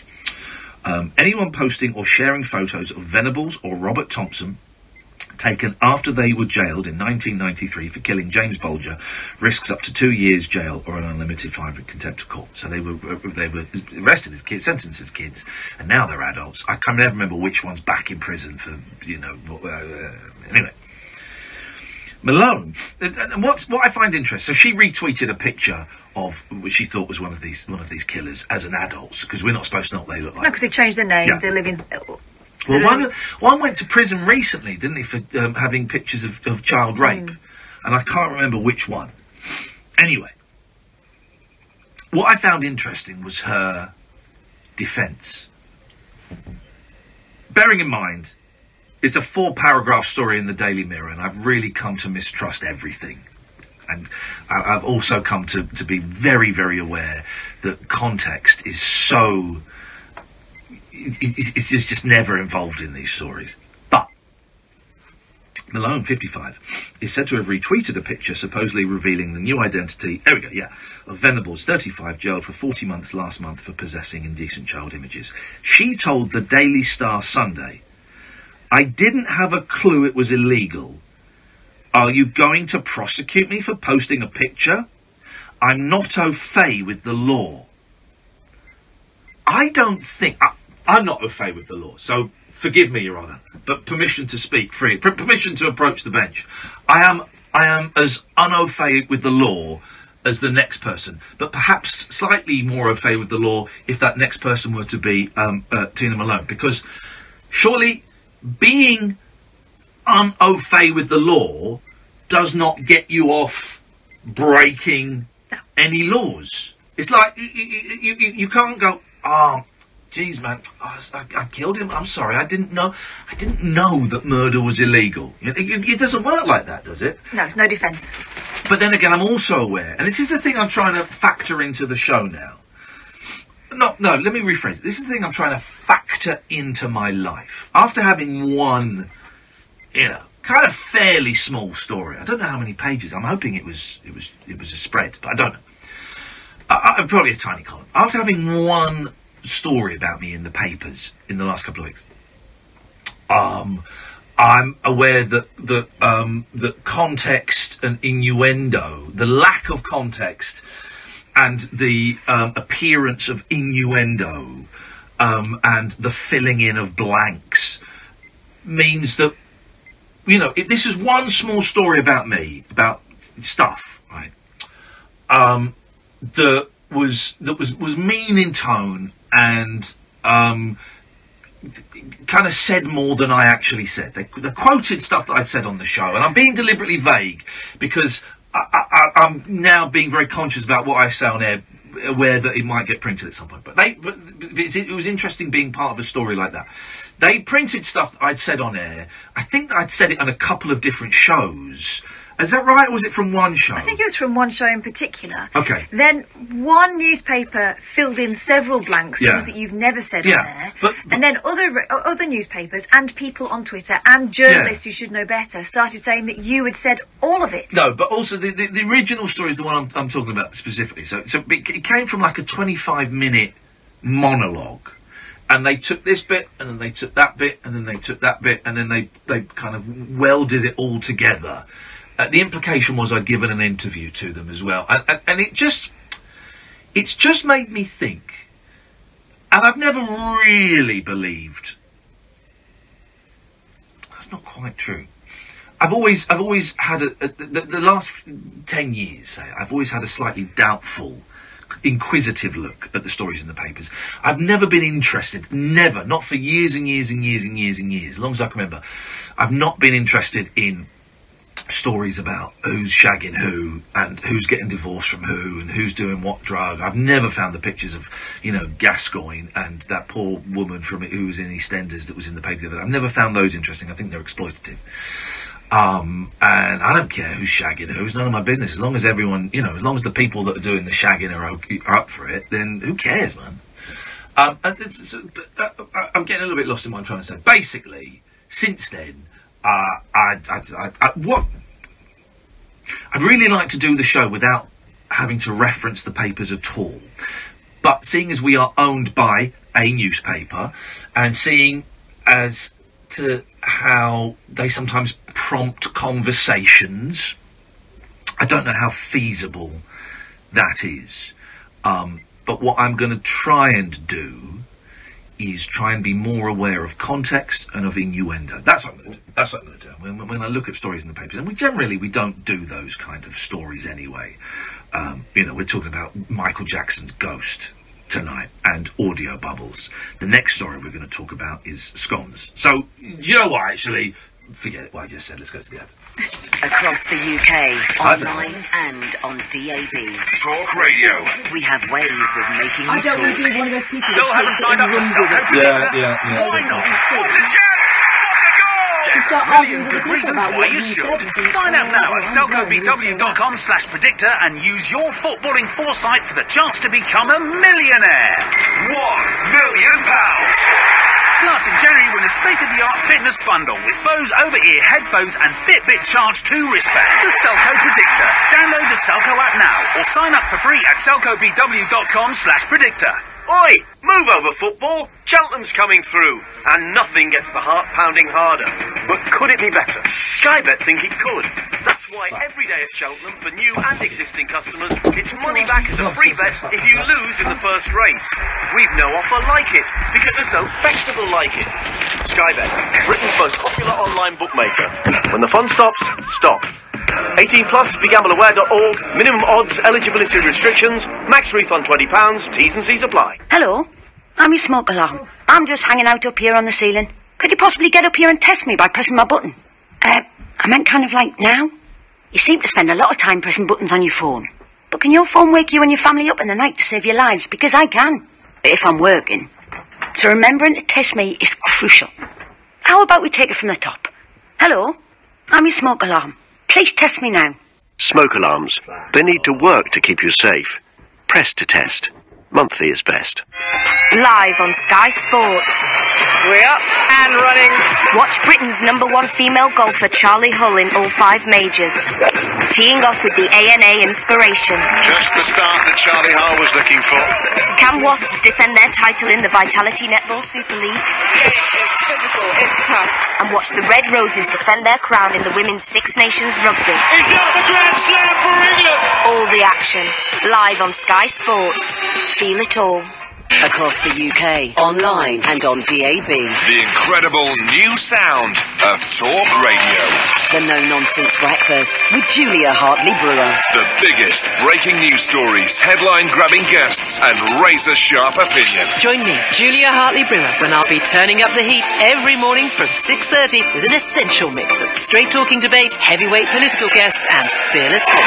Waking up the nation with a brand new breakfast conversation. The No Nonsense Breakfast with Julia Hartley-Brewer. This morning from 6:30 on Talk Radio. Unmissable late-night radio with the original king of unconventional conversation. Make contact with Iain Lee. The late-night alternative with Iain Lee on Talk Radio. 0344 499 1000. Paul Ross will be on in about 15 minutes, guys. So get ready for some of that. Here we go. I love the fact I'm getting back into the Beatles. I love the Beatles, and I've got found this hooky. It's a hooky fan-made audio documentary, 18 parts, about 25, 26 hours long, and it's brilliant. It's brilliant. It's brilliant. It's called The Beatles Anthology Revisited. Right, the fans have made it, and it's amazing. Really in-depth, pieced together lovingly. And I was never a fan of the early Beatles. I kind of thought they started getting interesting around Help. And then, by Revolver, they were really cooking. Revolver's the album for me. I love that record, man. But I was never into, the early rock and roll stuff. But listening to this Beatles Anthology Revisited, God, I'm loving it. And it's got hooky stuff on there. It's got, the Star Club, some of the Star Club recordings, which you can buy now. I think they're in public domain, the Star Club recordings. And it's got stuff that they recorded in, Paul McCartney's bedroom. I've never heard that. Anyway, I'm falling in love with the Silver Beatles. And I'm always amazed that how, even now, 50 years later, new Beatles stuff is appearing. New Beatles stuff keeps popping up all the time. And it is incredible, right? Talk about Love Me Do! A teenager's photos of the Beatles may sell for more than £250,000. Mike Mitchell, then 18, took 400 snaps in Baltimore and Washington, US in 1964. Flippin' heck! Took 400, okay? And I mean, look at those pictures. They're really close, it's not... They're great, right? You don't know what the rest of them are like, right? But listen to this. 400. He's sold some of them already. Mm-hmm. In 2011, 46 of them sold for £224,000. That is insane. That is insane. Wowzers. I love it. So many years later, there's still new Beatles stuff popping up. It's wonderful. How is this possible? How is this? And there's a lot of the key players are dying now. More stuff will turn up in attics and in bedside cabinets and, and cellars and things that they'd forgotten they got given, and more stuff's going to turn up, man. People don't know what they've got. No! They don't! Flipping love them. How can you... I feel so sorry for people that don't like the Beatles. If anybody is listening to this and you don't like the Beatles, please tune to another radio station, because people like you make me puke. You make me absolutely sick, and it's disgusting, and you should be thoroughly ashamed. Those guys are musical joy. Yeah! A woman posted a bizarre advert in an effort to sell her car, describing it as shit. and nothing but bad luck. Oh. Daniela Lee Edwards, 20, blamed dents and a missing window on her ex-partner and said the motor was leaking some gooey yellow liquid. Daniela of Bristol, who wanted £200 for the 2007 Peugeot 207, wrote online, "Quick sell, as this car is nothing but bad luck and a bag of shit." Wow. You've got to love that honesty. The ad apparently worked because in reply to someone who posted, she wrote, "I sold it, God knows how, but I did." Isn't that incredible? I love that honesty, man. People should just say, "Look, I've got something to sell." I'll be honest, it's a load of rubbish, but I just want to... want to get rid. I just want to get rid of it. Crying out loud. What was this?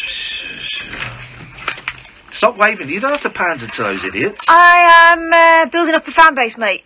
You don't have to pander to those perverts. I haven't got any pigs privates to not on. Someone's emailing me saying, some guy called Dennis White. Right. I got my ass banned from YouTube chat, so you can watch the show on YouTube. It's nicer than Periscope, I think. YouTube.com/rabbithole. And there's chat, and Kath and I and Matthew, our friend Matthew, moderators on there. And we can time people out for 300 seconds if they're a bit sassy. Have a good think about what you've done. We can block people. I am Dennis W. on YouTube chat. I seem to have been banned on YouTube chat. If you can tell me why you have banned me, maybe I could explain my comments. I'm thinking, I don't remember. I don't know. And also, why do you have to explain? On the whole, I don't curse or abuse people. I can get a little edgy, but it's all in good taste for the lols. Pretty much what you do. Oh. If you can please give me the reason for the ban, I may have no defence and accept it, with a plea to lift it and give a pledge to not repeat, or I may have a defence and will have to stand by it. I am clueless and in limbo. Well, I can tell you the reason I banned you, Dennis.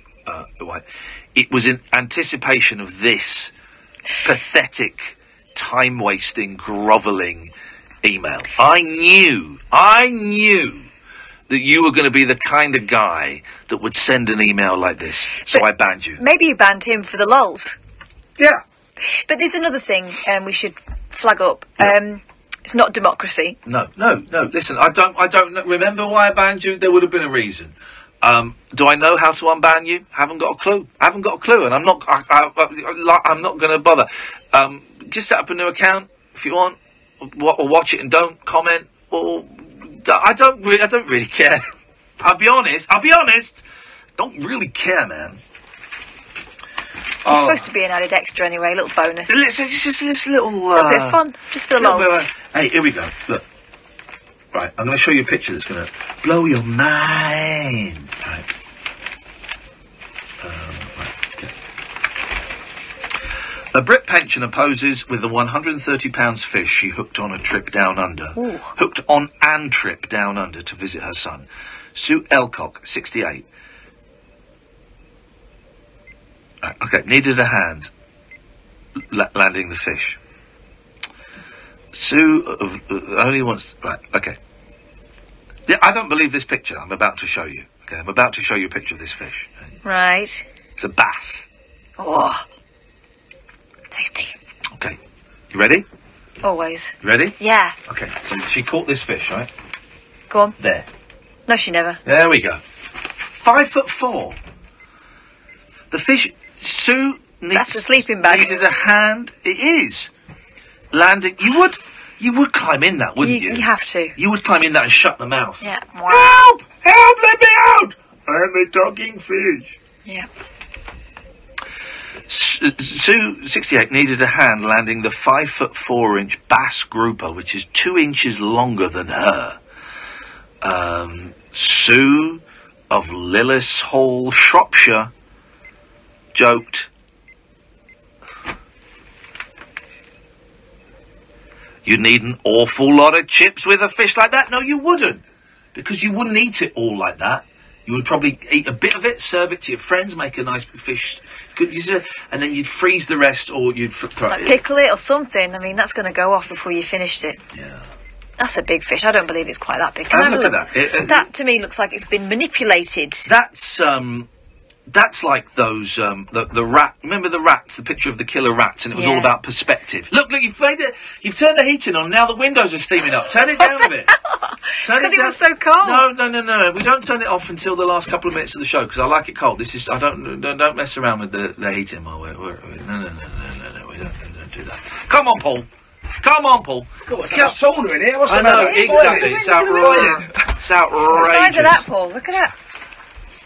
Oh, that's beautiful. I hope they put it back though, did they? That's beautiful. We were saying you'd want to climb inside that, wouldn't you? Oh, you'd want to be Jonah. It's amazing, isn't it? 5'4", that fish. That is. Although we've got we're going to a bird sanctuary. I know this may not thrill you. Yeah. Going to a bird sanctuary in Norwich. Yeah. In the early hours because they've got a snowy owl down there, and I was saying, oh, great big deal. The twitches are going on. This beautiful thing, female bird, has got a 5-foot wingspan. Wow. And it's a snow white pure owl. And you think the magic of nature. So you've got this 5'4" so that owl's wingspan is almost as long as that fish. Incredible. And they're worried slightly that it's going to be picked. It would feed off rabbits and hares. It can pick up small dogs.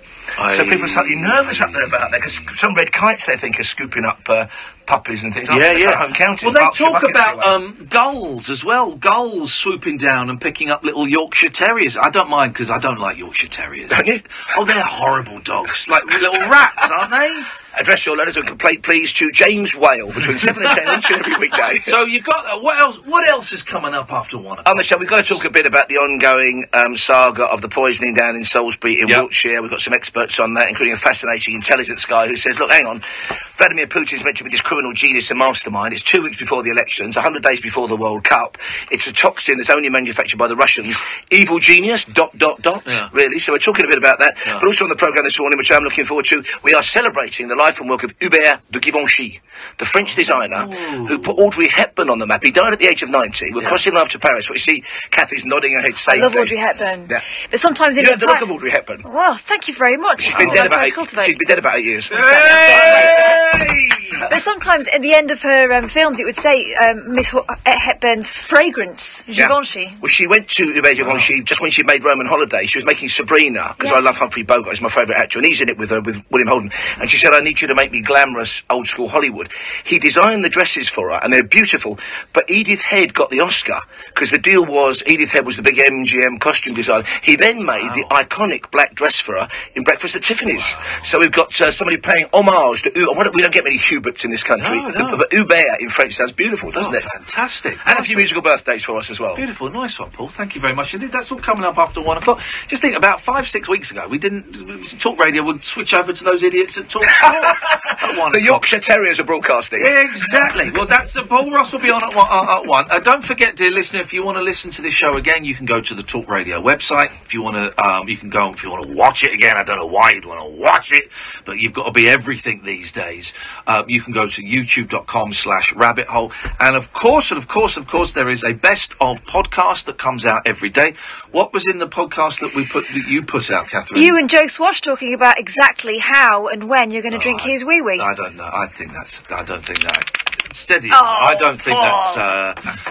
Do you know? Do you know what? I'm really tempted to do that fart noise under the arm. I don't know if I haven't done that for years. Anyway, can you do the back of the leg one? No. Oh, I made a mine at school. He was a triumph because you could do that. He would do it until he was about 15 at youth club discos, and used to get slow dances with girls because of it. On that bombshell. So big of a female. Talk Radio. Join the Talk Nation. Pick up your phone and Talk Radio. We'll get you talking.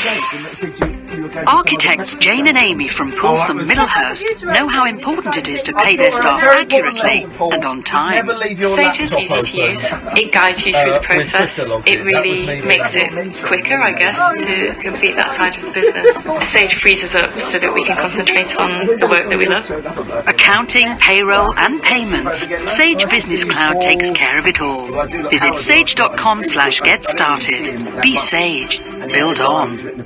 So, I think you might have forgotten about me. I'm up here on the ceiling. Your smoke alarm? Maybe I've slipped your mind, but the thing is, I might not be working. That means I might not be able to warn you if there's a fire. I know I sound anxious, and you might not realise it's a matter of life and death, but if you think about it, it kind of is. So, how about you just press my button, make me beep, then we can all rest easy.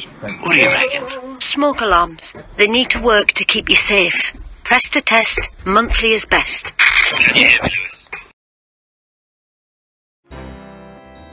Join me, Iain Lee, for interesting conversations you don't usually hear on the radio. Week Monday, I get shoes. Dolly Parton, I listen to a record all day long. The Late Night Alternative with Iain Lee on Talk Radio. That was the most profoundly upsetting call I've ever heard in my life.